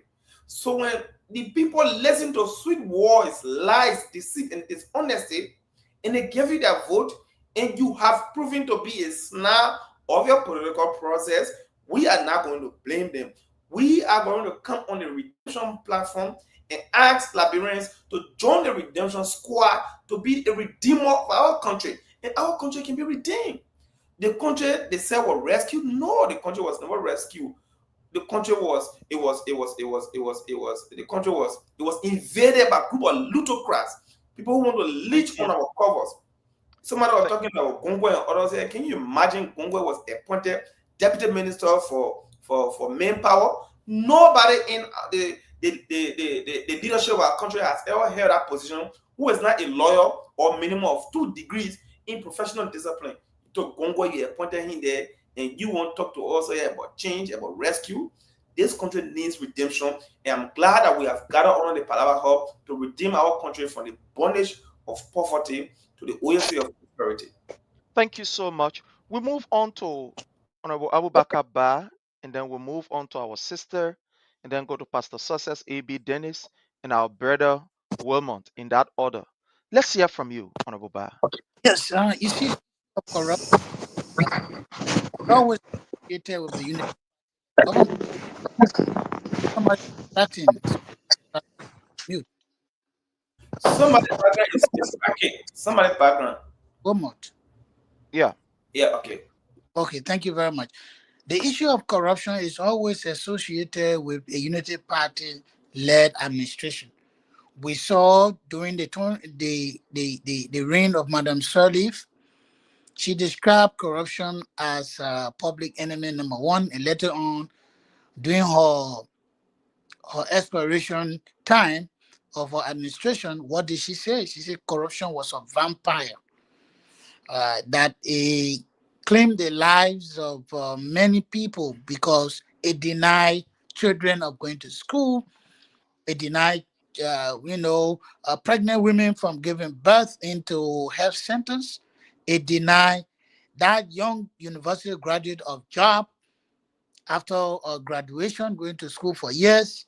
It did a lot of damages to many of the citizens in Liberia due to corruption, and it continues to increase in Liberia. And this is why we've seen international report, not CDC report, Congress for Democratic Change or Coalition for Democratic Change reports coming up. These things did not happen out of the blue moon. We have like Randall said the last time, we have no capacity to bribe these international, institutions that come out with these results or these reportage. No, we have no capacity to bribe the International Monetary Fund, the IMF, that is now reporting that the economic growth rate of the country, has dwindled.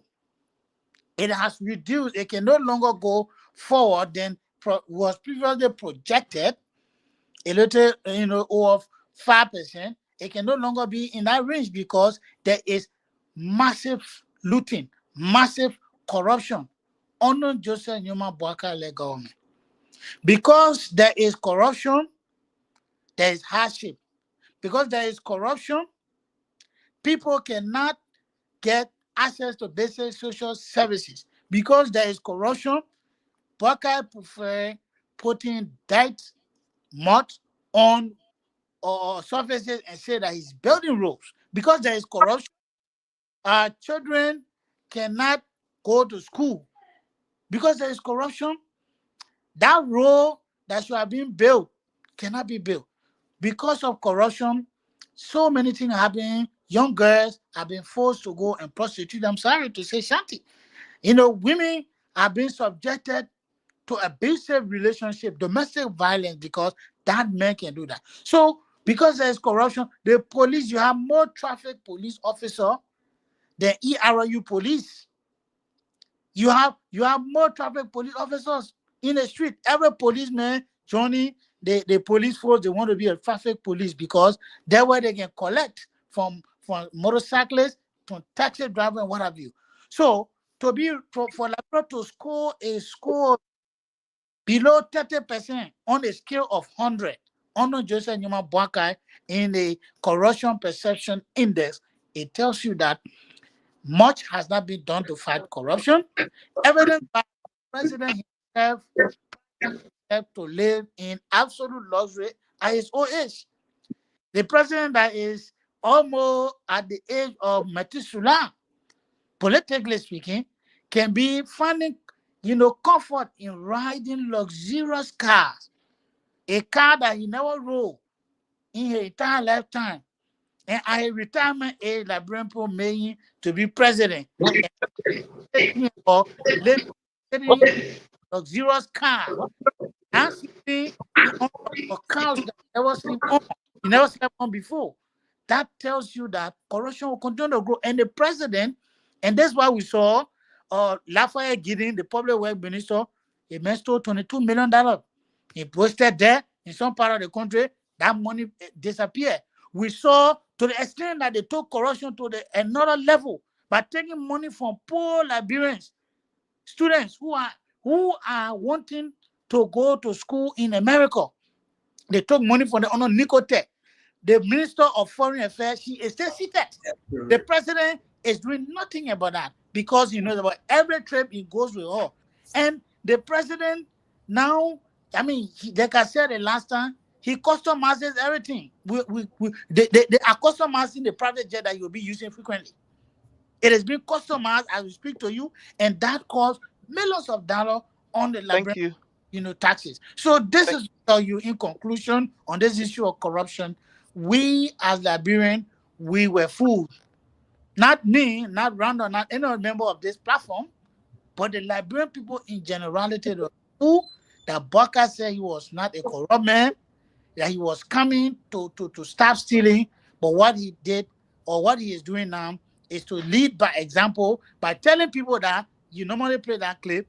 If you steal money, make sure that you get some to the Liberian people. That is okay. That's all you want. As an official, steal money, take some and give back to the community. If you steal 10 million, take 30,000 and share it on the community. The other 9 million and some more, you said only. That is why he says that, once in your government, is that the Liberian people voted for? Absolutely not. Thank you so much. Let's get to our sister, Madam Kroma. Corruption. How does it affect the society? Let's go ahead. Thank you so much. Let me open with what my brother just ended with. When you have a certain president, my people, encouraging corruption, then what will government officials do? What will the citizens do? Because this man stood there and said that if you can see the money and invest in Liberia. So just to tell you that go and see taxpayers' money. After stealing, you keep a portion at your house, and the rest of the money you share it among the citizens. I mean, the masses of our country, the downtrodden masses of our country. So, as an elected official, I mean, as an elected president before his inauguration, Boakai started accepting bribe. He started accepting gifts from businesses. This is an act of corruption. No scientist will come from heaven, or no angel will come from heaven and tell us that, Boakai will just be sitting down. A Boakai of yesterday would just sit down, someone would just bring money and give it to him. No, because this man told us that he was living alone. So the fact that Boakai started accepting gifts is an act of corruption. One other one is corruption has become the hallmark of this regime. It is rampant. It is visible in all sectors. Corruption is just like sorry for the expression, just like a prostitution in our country. Every sector in this country has been affected by corruption, and Boakai is doing nothing about it. Corruption is also exploiting commercial drivers to register their vehicles, their keke, their motorbikes, and at the end of the day, you restrict them from running on major street without providing them no job opportunity. That is also corruption. You cannot tell me that I should go and register my bike over 100, $100, and at the end of the day, you restrict me from going out to fend for my living. That is also corruption. And corruption is also when you have Amos Swear, the Secretary General of the United Party, taking loan from Finance Ministry without legislative approval. We saw that happening in this country. And Boakai, he knows about it. The president knows about it. He's aware of it. And it cannot even account, the finance ministry, the prayer bank economy cannot also account for this over 73 millions that have been just in thin air. So people, no way, in Liberia yet, people will just be sitting down in this country. Money that they allocated for a specific purpose will just disappear in thin air. You want to tell me that the president don't know about them? No, he's aware of them. He know exactly what is going on. Corruption is also when you have the CSA boss, Josiah Joker, that comical individual sitting down at the CSA, and telling us Liberians that he has cleaned the payroll but cannot account for 43 millions.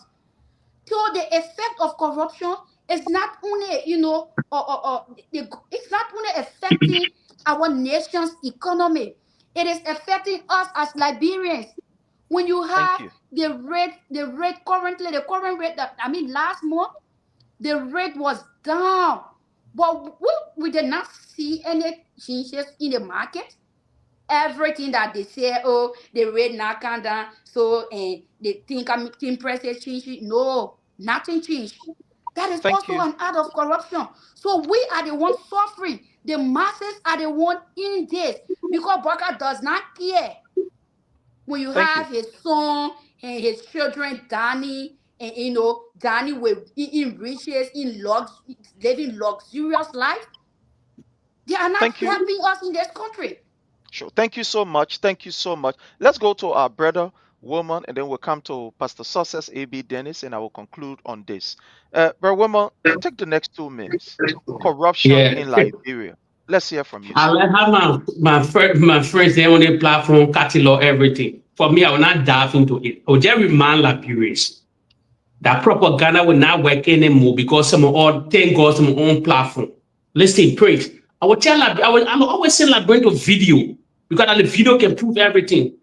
Let me watch George Weah first sona when he took power. He told the Liberian people, I'm inheriting a broad nation, a broad economy in the capital building. Let me tell you, look at the MCC, look at the MCC scorecard that was passed under the CDC government. They passed on corruption. So that whole saga they used to be on, the former government corrupt. They passed on MCC scorecard, the Millennium Challenge, the $500 million that government is fighting to have today. Somewhere 20, junior somewhere 20 pass it. The scores are there. And while I say people don't, I told the Unity Party or the opposition bloc, the debate is over. We're not in a propaganda move. You know why? I told them the debate is over.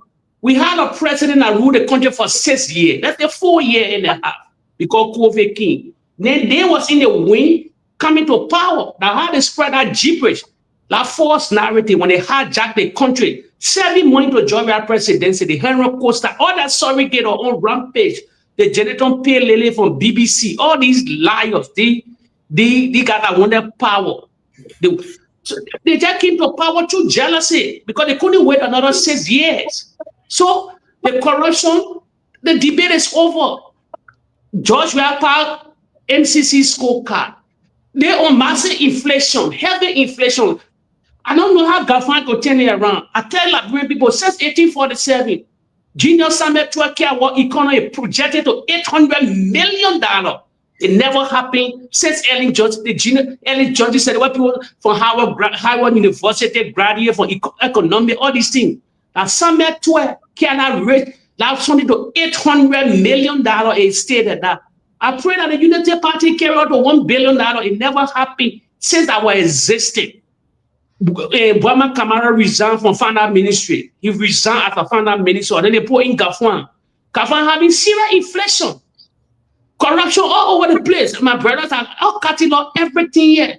I won't go deep into it. I told you, preach, the Unity Party, they don't have connection. And the reality, the suffering, it's tough for them. First of all, they're spending, you know what we spend every year?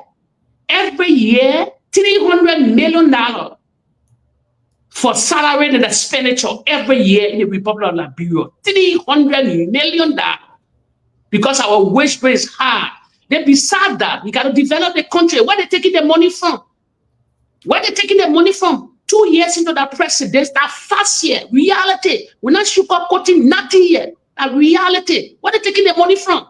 They are travel, the highest travel than George Weah, President Boakai did it. Highest travel in 2 years' time. They went to India, they went whatsoever. Then they play an AR video all over the internet. That's a more stupid yet.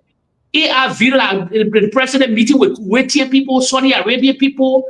You know who own these places? You know who own the Arab war? I told the Unity Party until you second to the former president. I told you, you think you were nasty? You're being blackballed in the international community. Serious? The one day they will ask me questions and say, but Jay, what do you mean by blackball? They will get the reason what they call blackball. No money coming. Since 2 years now to Joseph Boakai presidency. That the foreign minister, all of them, the government, all of them are turning around. What is happening? What is happening? They only own George Weah project. They only own corruption. They are here all in the cookie jar. It was all prison. It was all about jealousy. The Emo 2 and the Mo Ali. Then they see, and all of them bidding are seeing horses too. They're bidding horses too. They ride the same car too. It was just about jealousy that they keep your power. Thank you so much. Nothing can change in Liberia right now. Thank you. Pastor Sources A.B. Dennis, let's hear from you. Let's hear from you, sir. Prince, on the way to the presidency of the Boakai regime, they passed at the pool of corruption and dive into it. They got soaking wet and got indoctrinated into corruption before they took seat. This government. I posted on my Facebook page today. I say the worst government in the post-war Liberia is the UP Boakai rescue-led government. Look,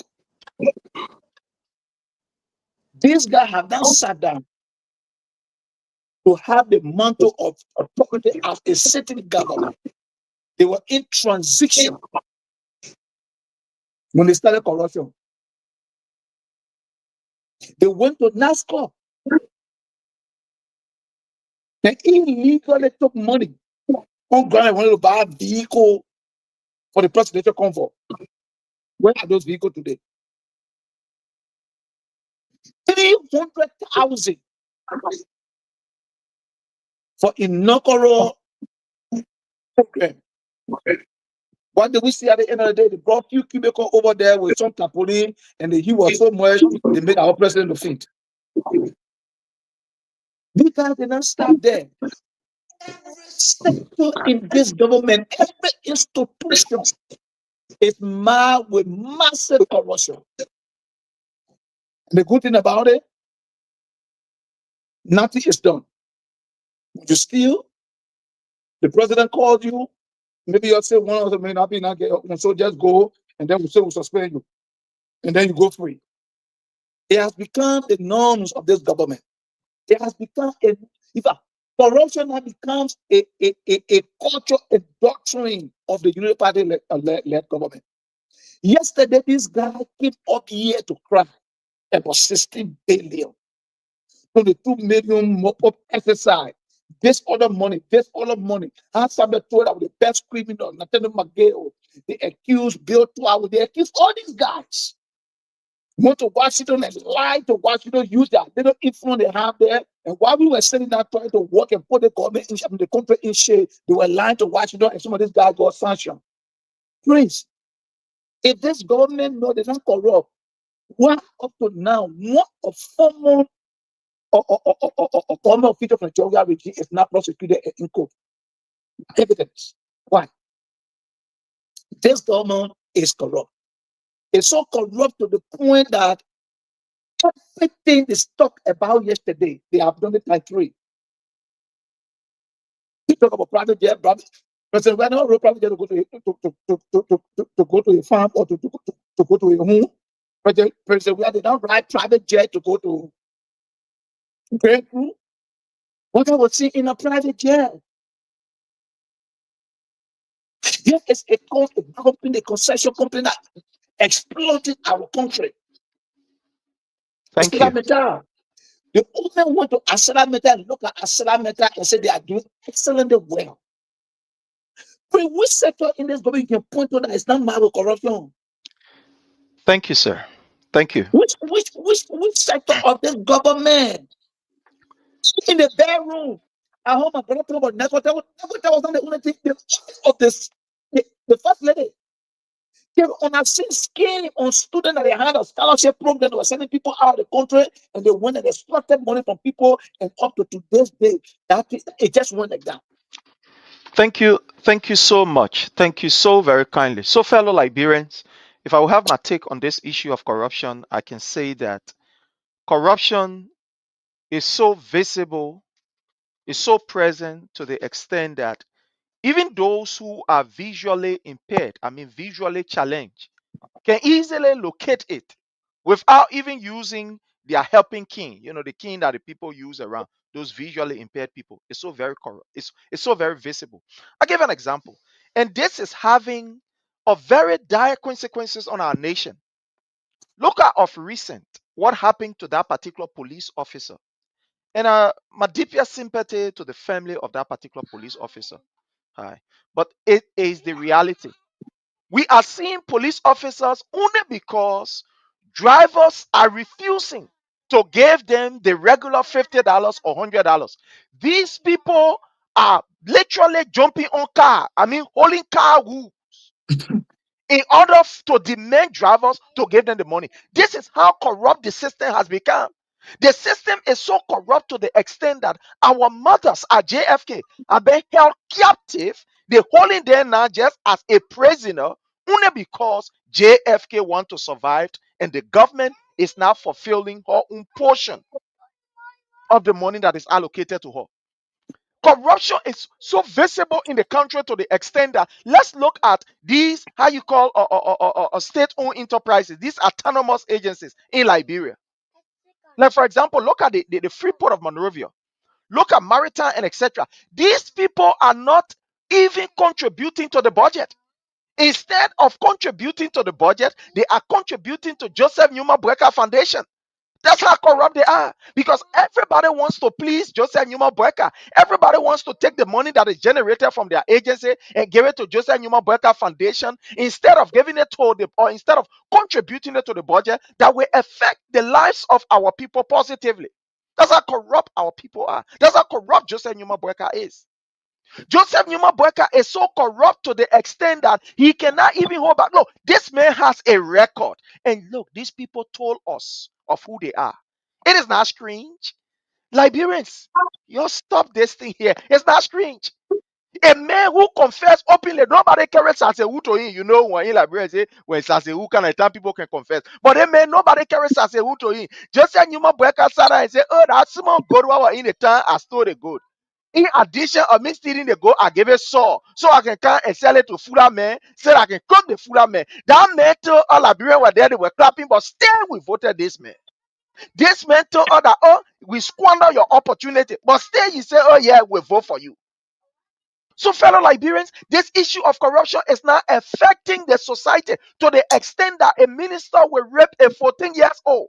And because he has money, because he sponsored Joseph Numa Brecker campaign, guess what? Your man Gregory Como will find all kind of way, probable cause. He will speak all kind of English to just make sure that this man is off the hook. Corruption is so visible, fellow Liberian, to the extent that Joseph Numa Brecker, the money that is being generated. Look at what you see, their papa is so crook to the extent that he uses a brain and think that we foolish, all we fall for it. Look at all of the projects that Joseph Numa Brecker is carrying on. These are not new projects. These were projects that were initiated by the Weah-led administration. The funding was secure and every other thing. And because government is continuity, after President Weah scout out for this money, get all of the connection and everything, just say you might work out look at for long and say, but what we do, we just continue President Weah project because it lay money what we get, we got to share it. Look at the level of corruption to the extent where, fellow Liberian, it has affected every sector of our society. Look at the University of Liberia. Under the Weah-led administration, we had buses that at least were taking our students from point A to point B. Today, where are we? The University of Liberia is perpetually closed, completely closed. Look at the health sector. Yesterday, we saw a private hospital that were receiving subsidy from the Weah-led administration, ELWA. Yeah, it's a private-owned institution, but this private-owned institution receives subsidy, at least to be able to buttress, their effort to serve as a cushion. Yesterday, we saw them on the street. They couldn't take pay. Today, Prince Johnson University will be taken from him and will be closed. They're planning to rack it. Only to hear the government portion of subsidy that should have been allocated to the PYJ University to get that university running where the poor people can be able to go to. They say government not getting kobo, fafa, sishi, nekpe, they even get from government. So now they're planning now to sell it to some kind of private man who will come and make it very exorbitant that our people cannot afford. Fellow Liberian, corruption is becoming so visible to the extent that every sector is feeling the impact. And you know who are the ones feeling the greater impact? That you and myself, the common people. We play video here. The women there on the street crying. You listen to that brother. He said, during we time I was selling the market, I was able to buy land and build my house. Look, the government is so corrupt that corruption know no limits. To the extent that our man Gregory Common, that boy there. Gregory Common want 3 positions. You want to be police director. You want to be how you call the Ministry of Transport director. The matter around you want to be construction director. Can you imagine? Your And the content creator. government is doing nothing. The government is doing absolutely nothing to bring this people to book. But when the people see, just like you might Boakai will call and say, the day we're looking at it, you gotta go sit down small, you gotta go rest. They tell you, little hair, my man, it's time for you to go rest. So just go sit down. Don't worry. When you finish saying that, and we see what to do. Here is the report. Liberia corruption crisis deepening as Transparency International 2024 report revealed that the corruption it has deepened. And they say they get degree or deep. Deeper. My man said deeper. And Yeah. DPS. And The DPS. deeper. This is the final degree that it has reached to. And yes, this is the reason why you see these people going on trips only because they want to take money and put it in their pockets. Fellow Liberian, corruption is killing our society. That brother there died. That particular decorated police officer, a young man, died because of corruption, not receiving the adequate pay. People are taking money and eating it. So that brother is forced to be able to stay in front of a car to say, give me $50 or else you will not go. Car go lose brake. Bam. The unforeseen happen. Gregory Como look at it and say, but I can make content out of it one year. That's the level at which we are relative to this issue of corruption. But again, all we can do is to continue to expose what is happening in this particular government. That's where we are. Fellow Liberians, it is sad, but again, that's the reality. We get too money. We get too money below. Yeah, okay. My people are begging you. You're sorry. Yeah, Honorable Doga, you. Yes, come on. Actually, okay, so I think I mean we all know we have issue with case. So Prince is the Yeah, but we're going 2 hours. We're going 2 hours now, so we gotta limit it small. My man, we tell you go Detroit. You check on what they. Okay, no problem. Yeah, we'll soon be close. But Detroit will soon be closing. I'm just kidding. We'll soon be closing. We have to Okay. be time conscious. So I think the last talking point today it has to do with how you could help me very quickly. The last talking point today, let me see, it has to do with it has to do with Basically using taxpayer money to insult, insult citizens and abuse speeches, and etc. I think we start this conversation with Chop, right? Chop, we see a pattern, like I think Shadi are talking about ministers sitting at the Ministry of Information, all of people anyway, anyhow. Are they saying we should just be mute in Liberia? Should Liberia remain a one-party state? What is inspiring all of these sources? But you look at let be obvious here, Liberian people and the followers, you have to share the video. I told people they platform a propaganda platform. During that time they were preaching propaganda. We supposed to marry that rule the country. So we're not preaching propaganda, it's reality, they like it or not. Jeremiah PRA, they were in a convoy in America because they wanted ministerial position. It was spreading gibberish last today, even they were dead. It's like a common. The rule of law have been trampled upon, freedom of speech. No journalist can talk. You can remember during that time, they lied. Everywhere was camera. Oh, Traverse in country, they're not doing nothing. The country is dirty. They even cajole the former minister, the former ambassador, McCarthy. He all got involved in craziness today. Look at the garbage in the country. Liberian people, they don't even know how that Morovia, the inhabitant normally. According to what Satese way back, top minute and top of the time, it was built for 600,000. It was built for 600,000 people. 600,000, not 2 million. The country overcrowded. It crowded. So that's it. 200 million, 600 million people. So what? So garbage will always be in the country. Jeremiah Piane, all these people, they've been insulting. They hire Yeke Koruba. They know that sorry game. They were insulting Vatopa, all of them were writing book. So, brother, that the reality, that the fair reality, the Unity Party can never change. They will trample on the freedom of speech, they will crack down on journalists that are playbook.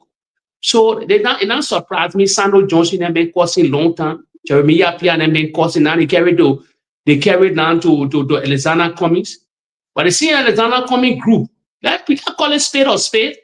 And they were ushering sanctions all in America. Now even they were there too. So that they respond to them. The CDC not responding to on our behalf. No. And the not coming group say they get a boss. Now, it's time for they're not coming to step on now to challenge them to put their feet to the fire. They're not sorry again. They were all lying. Washington DC about George Weah. So it's time for them now. They can handle the Unity Party. CDC not talking the other one yet. Thank you so kindly. So we're bringing success. Why people keep insulting using taxpayer money on taxpayer data during taxpayer term, using government megaphone to insult for Liberia? Why are we insulting?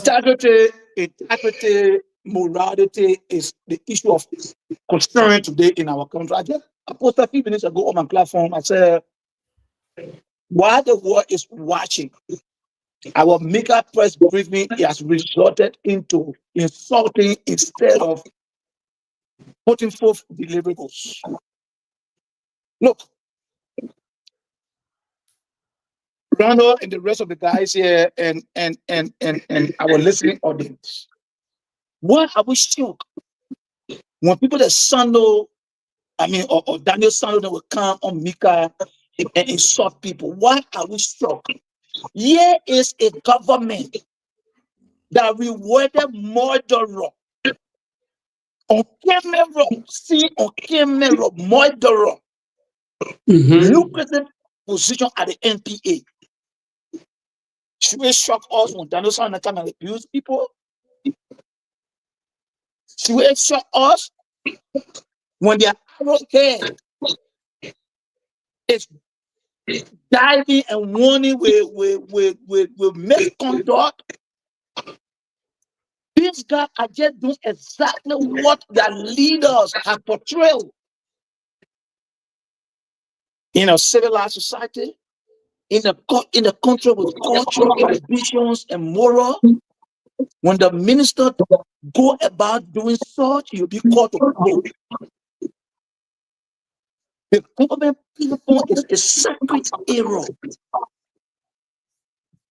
It's not a place to put all your garbage and your debris out there on other politicians or on other Liberians who are taxpayers.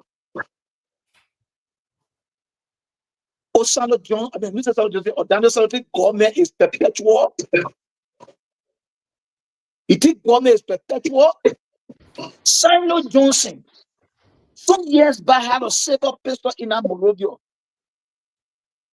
And everywhere you go, we see the late, may so rest in peace, the Archbishop married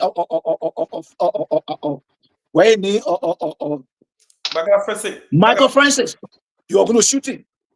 Today, he's no longer in power. We see these guys, and let the record be clear. Daniel Sano insult to state leaders is not just with.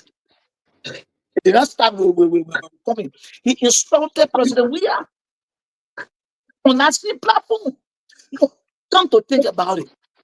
Here is a president who authorized his minister of state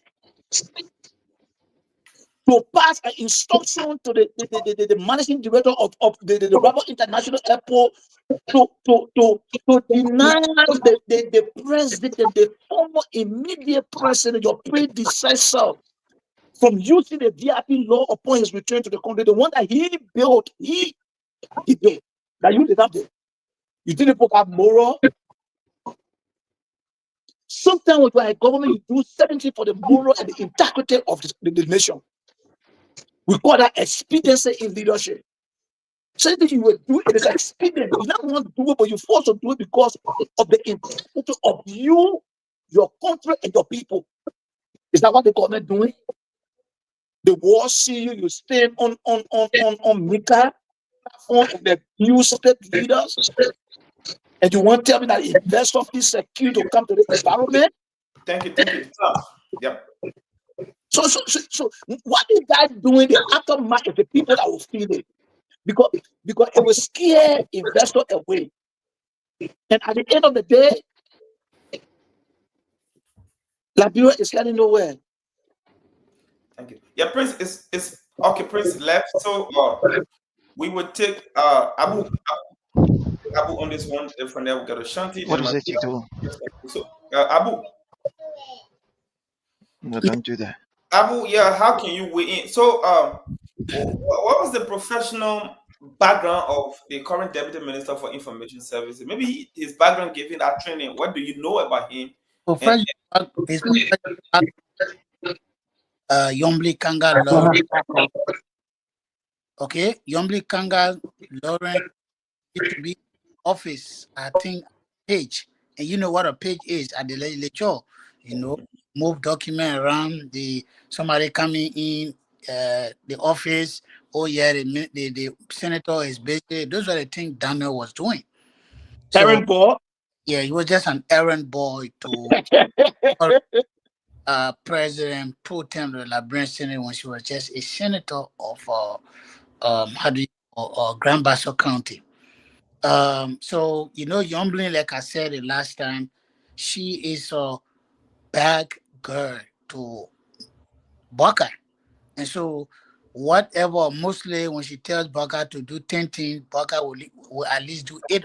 One of those things that she asked of Mr. Boakai was to make this loose talker, this Everett, very imprudent young boy as a deputy minister for public affairs.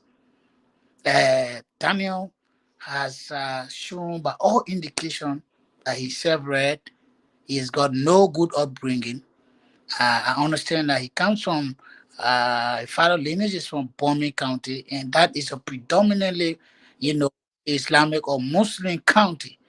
And people bring their children up, especially always around your parent. They tell you what is good for you and what is not good for you. And I'm sure that his migration to Monrovia has had a toll on him. Hence, he doesn't know that you don't disrespect people on the basis of what they express. Can you imagine? He look at Mr. Cummins, Creighton Duncan, former President. The man has insulted everybody in our country. He has insulted everybody who disagree professionally with Joseph Newman Boakai.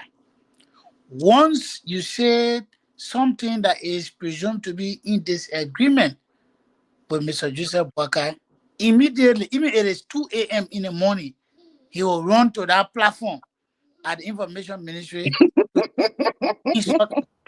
That is his assignment.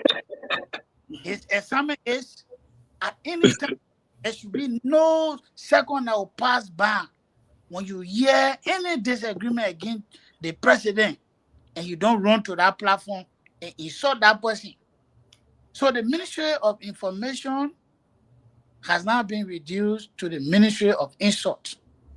The Ministry of Insult. The Ministry of Disrespect to the norms of society. It is very unfortunate that, to wrap it up from my end, very unfortunate that you will have taxpayers' money being wasted on that ministry. A ministry that is supposed to speak for the 3 branches of government. The Ministry of Information is not only for the executive branch. But Daniel Sano, Jeremy Pian, stay on that platform. They insult senator, they insult representative, they insult members of the judiciary, they insult members of the clergy, they insult market women, they insult everybody. Power has gotten over their head. They insult just anybody who have any disagreement with the government. The Constitution provides freedom of expression. And it must come with one responsibility. What wrong did Mr. Kumi do? Let's use Mr. Kumi as an example of recent. What did he do to say that nothing has changed in Liberia? Is it true? Is it not true that nothing has changed in Liberia? People are not going to school. Market women are now, their goods are perishing in their hands because no buyers. People don't have money to go to buy. Schools are virtually empty because people cannot afford to go to school. Everything has skyrocketed. Prices of commodities on the market has skyrocketed. People are going to bed with hunger. We are seeing dead bodies in the street every day. As we speak now, we just got information that there was a dead body, from early hour this morning. Wow. Everywhere. Wow. Dead bodies. That's so sad for our country. People are no longer going to hospital because they cannot afford to enter the hospital compound, because right at the gate of the hospital, they will ask you whether you came with money. If you say you did not come with money, did you come with insurance? If you don't have it, they will say, okay, I'm sorry, you can't enter the compound, you are not allowed. They will not go and even see the register of the medical center. So when we say this thing, it made Jeremy Pierre Vest, the agronomist, who oozes with blatant intoxication after smoking cigars and drinking Budweiser and every strong alcoholic drink at his disposal, to reinvect and insult at Liberians who have alternative views to what they are doing in Liberia, stealing, lying, raping children, and every other thing that they are doing. When we say this thing, then you say a self-rare child in Daniel Sando to insult us. Boakai call him to the mansion. Oh, my opinion, this is a token of appreciation for dealing with Akumi men. So it encourages that kind of a bad behavior. It's just the kind of Liberia that we have, an old man that should be a promoter of good, positive cultural values. Thank you, Abu. Thank you. Thank you. Your whole Abu small, your whole Abu small. Abu whole you small, man.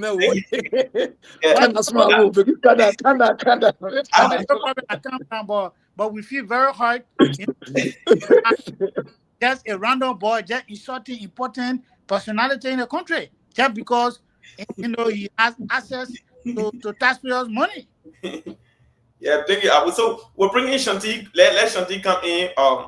We're nearing the time. Shanti comes in after me. After Shanti, I'll go there, and the Prince can conclude from our end. So Shanti, you can come in. You there, you're female, and you're very educated. Now, putting female on you, that's not to look down upon you, but you're female, you're a mother. You know what I mean to bring up the child, and that child is decent, the child is not decent. It's from that perspective. So what do you mean of, every day you wake up, children hearing insult everywhere on national radio? How is it appealing to you? It's actually disappointing looking at the fact that that portion of the executive branch, that particular ministry, should serve as the arm of the government communication, information to disseminate to us. Seeing these people every day when you wake up, when you say Liberia green, Liberia black, these are practical things, these are vivid things we are seeing with our eyes. And you got a bunch of ignorant, naive, and inept people sitting down at that ministry claiming to be, informed. Let me say this. This government, especially the information ministry under this Boakai-led government, is the most arrogant and useless arm of the executive branch. You have Jeremiah Pierre that can finish from the Calabash. He's one of the uninformed ministers ever Liberia has produced. Every Saturday, every Friday, Jeremiah Pierre has placed the Calabash as part of his major TOR. So if you got a bunch of illiterate, bunch of arrogant people serving in government, this is what you have. This is what you have. They cannot even accept an honest advice from political, or let's say from prominent figures in this country. They see everything as propaganda. They see everything as bringing the government down. They see everything, as denigrating the government. No. That is not the aim of people that come up every day to speak in favor of the Liberian people. We cannot just sit down and watch Boakai in his surrogate to, like, to keep decreasing the image of this country on a globe, on the international, or on the international space. We cannot accept that. So when we come out to speak facts, Jeremiah Pia and Daniel Sando, who literally, I don't know if I sometimes say that I feel sorry for his mother. You know what it takes for a woman to go through, 9 month of pregnancy, of vomiting, and you got an offspring that will just sit down and start insulting people. So Jeremiah Pierre and that of Daniel Sando, they are not just doing, themselves harm. They are also doing their future children harm.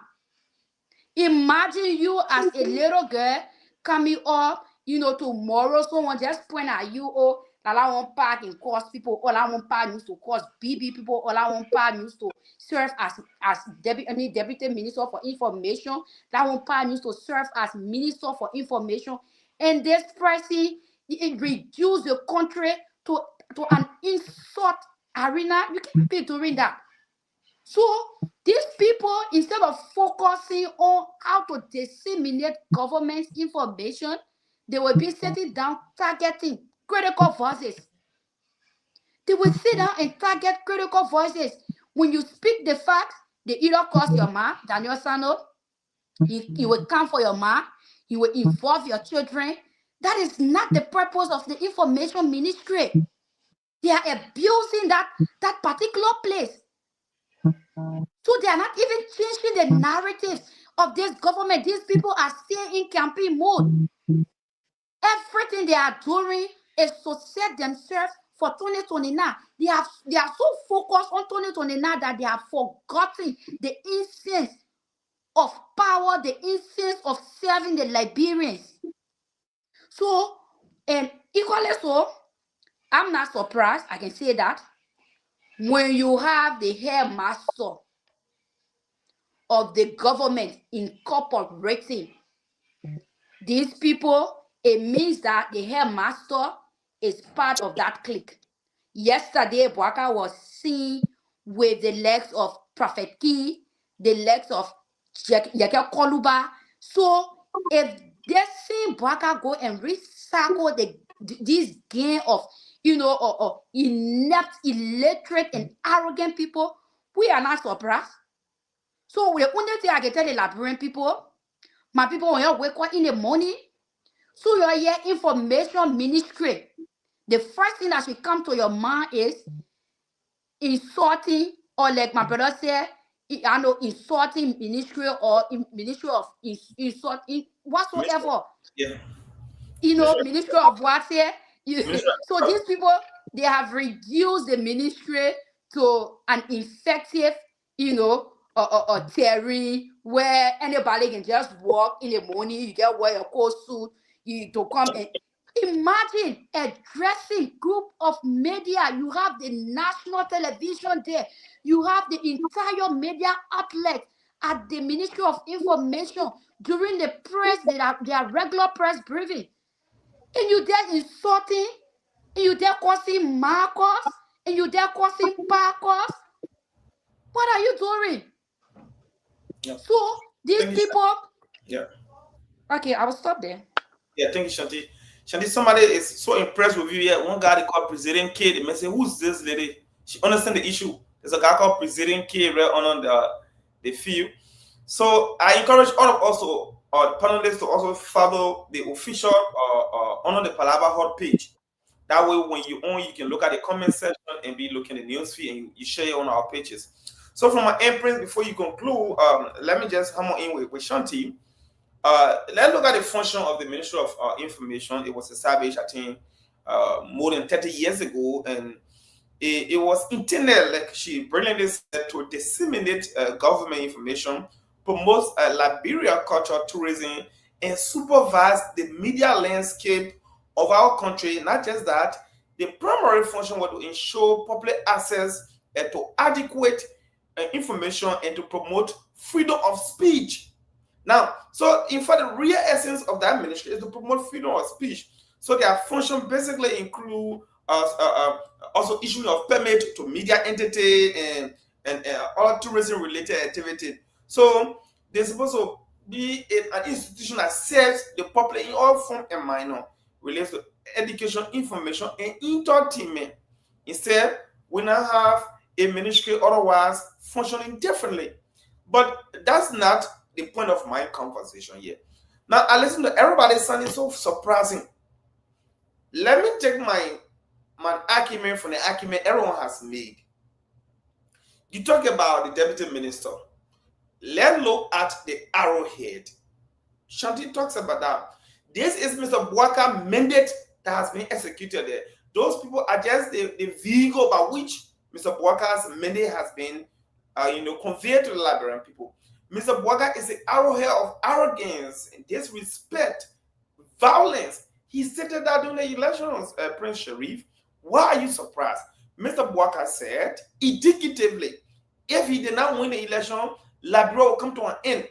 And if I'm lying on this war, I will resign and will never participate in politics. You can look for that clip. He said it unequivocally clear, or in red, written with 5 exclamation mark underlined 10 times. He said those words, and he was very exclamatory about them. He said, Liberia will come to an end.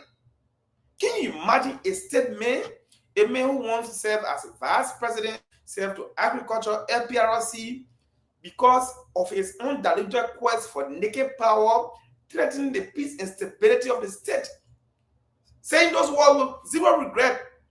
Mr. Boakai even said, if it calls for you to dance with the devil for the presidency, he would have done so. That is the character they are serving. They are only executing what he wants. They are only executing what he loves. They are executing what he has instructed them to do. So I don't take the fight to them. I take the fight to Boakai, because Boakai is the higher up. Boakai is the guy for whom they are working.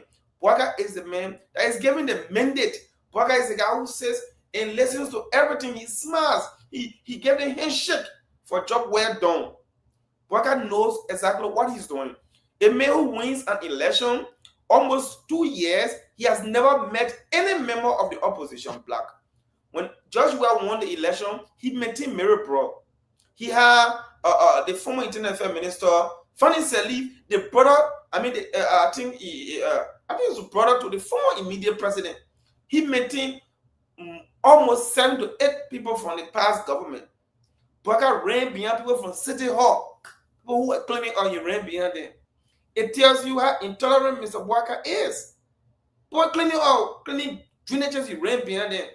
So why are you surprised with people insulting here and there? Then look at Dillon. Dillon is from the Liberty Party.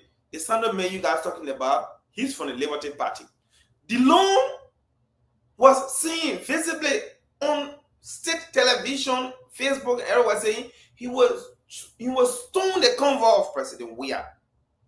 That is a display of intolerance and acute arrogance for a senator then to say he was stoned. That is intolerance. That is uncivilized posture. He said those words. These are people that this son of boy is serving. Tell me your friend, I will show you who you are. Or show me your friend, I will tell you who you are. Look at the immediate surroundings. Those he looked up to as mentors. See how they compose themselves in public. Shanti, why are you surprised, Shanti? Let me remind you again, maybe you still forgotten. Look at Nyombli Kanka. Maybe you don't know. Nyombli during the war, she used to be called Black Diamond. That was the name of Nyombli during the war when she was with Chief Syrian Ali. She was called Black Diamond. Black Diamond, her arrogance is such that she could not tolerate the view of Sir Joseph Dent when he was the CDC. They was a hati on him. That was the lady that Sando grew up with, and that is Sando's mentor. This woman to hati and we say on Senator Sir Joseph. So look at the surrounding. I just told you about Boakai, I told you about Dillon, and I told you about Nyombli. Then you look at the character. So why are you surprised? Young people talk hard work as a mother, as a parent, as a lawmaker, an eater of taxpayer money. To whom much is given, much is expected correspondingly. Instead, in this case, we saw a Nyombli Kanka, Nyombli, Black Diamond, wasting Hati, Nyombli. Look, the Nyombli sounds traditional, but behavior is unorthodox. To see her pouring her water on a federal senator because of dissent and variance in views, and you come here, we are not disappointed in how the young man composed himself. Mr. Boakai authorized the behavior of the young man. Mr. Boakai, who bears the sovereign authority of the state, has given all of his blessing to this young man. Say, go on and perform your role. Go and perform. Like after they show citizens who love what we are saying here, Detroit and Prince, it will impulse us and say, oh, man, thank you, you did a good job. It will inspire us to do more. Like Red Pastor said, we'll do more. So it's the same with Mr. Boakai and his team. He can shake their hands and say, yeah, job well done. Job well done. Job well done. Buy him Kosu. Take him to gentleman club on the boulevard and say, take Kosu in my name. You're doing cost people, man. That's your TOR. There's been no money. Come to executive mansion and have lunch. Yeah, no money. It was the position that Falcon was in. When Falcon was deviating, he was becoming a snap of his administrative and governance progress. President, we are dismissing. Sure. Boakai went and took usually Falcon and hired him because Mr. Boakai, he loves people who are unorthodox in their approach. Thank you, sir. Mr. President, I don't want to waste my time on these guys. That is what Mr. Boakai wants. That's the agenda of the Unity Party, and it has been perfectly executed. Our role is to diffuse them. Our role is to communicate very effectively. Our role is to provide the alternative platform, this Redemption Hour, to help our people become redeemers. This is a decisive platform where we can respond to their fear, garbage, and propaganda. So we will be able to cut through these lies, deceit, and deliver the hard truth using voices from Shanti, using voices from women, using voices from everybody. We gather under this Palava Hut because it is a megaphone of the people where we gather to echo their voices and asking them to join us to redeem our country because our country is failing. It's failing to the extent that Mr. Boakai is an epitome of embarrassment. Go to the UN because he doesn't respect his people. He goes there and he's talking. He got to drive him from on stage. That's how embarrassing our country has been reduced. Thank you. Thank you so much, fellow Liberian. On this note, we want to say thanks to each and every one of you. We have gone past our time, but we want to say thanks to each and every one of you. We will be here again on Friday. On Friday, we'll meet here to discuss issues of national concern. We want to say on behalf of our family, thanks to all of the panelists who adequately deliberated on issues. I know if time were giving, you are going to talk more. But again, want to say thanks, especially to our sister, Madam Chantel. Thank you so much. It's really, really a privilege for us to have you here. On this note, my people, we want to say thank you. Have yourself a God bless day. And don't forget, the DMV convention is on the 25th of this month. And don't also forget to pay your dues. Those of you that want to contribute towards the headquarters, yes, you can do that because the information is now up. On this note, my people, we say thanks to each and every one of you and bye from our end. We will not allow small children to tell market when they should be in school. They should be in school. We will not allow those young ladies to go in the street whole day yourself. The money you make can't even buy rice. We can't do it. We want to put dignity on our people. And that's why we're here. That's the mission we have. And I can assure you, if you check your calendar, it's exactly 4 months from today. Today is the 10th, right? When is the election? You start checking. 4 months to the date. After 4 months, you will see a new Liberia coming up. You will see a Liberia that will give you hope. You will see a Liberia where corruption will be a thing of the past.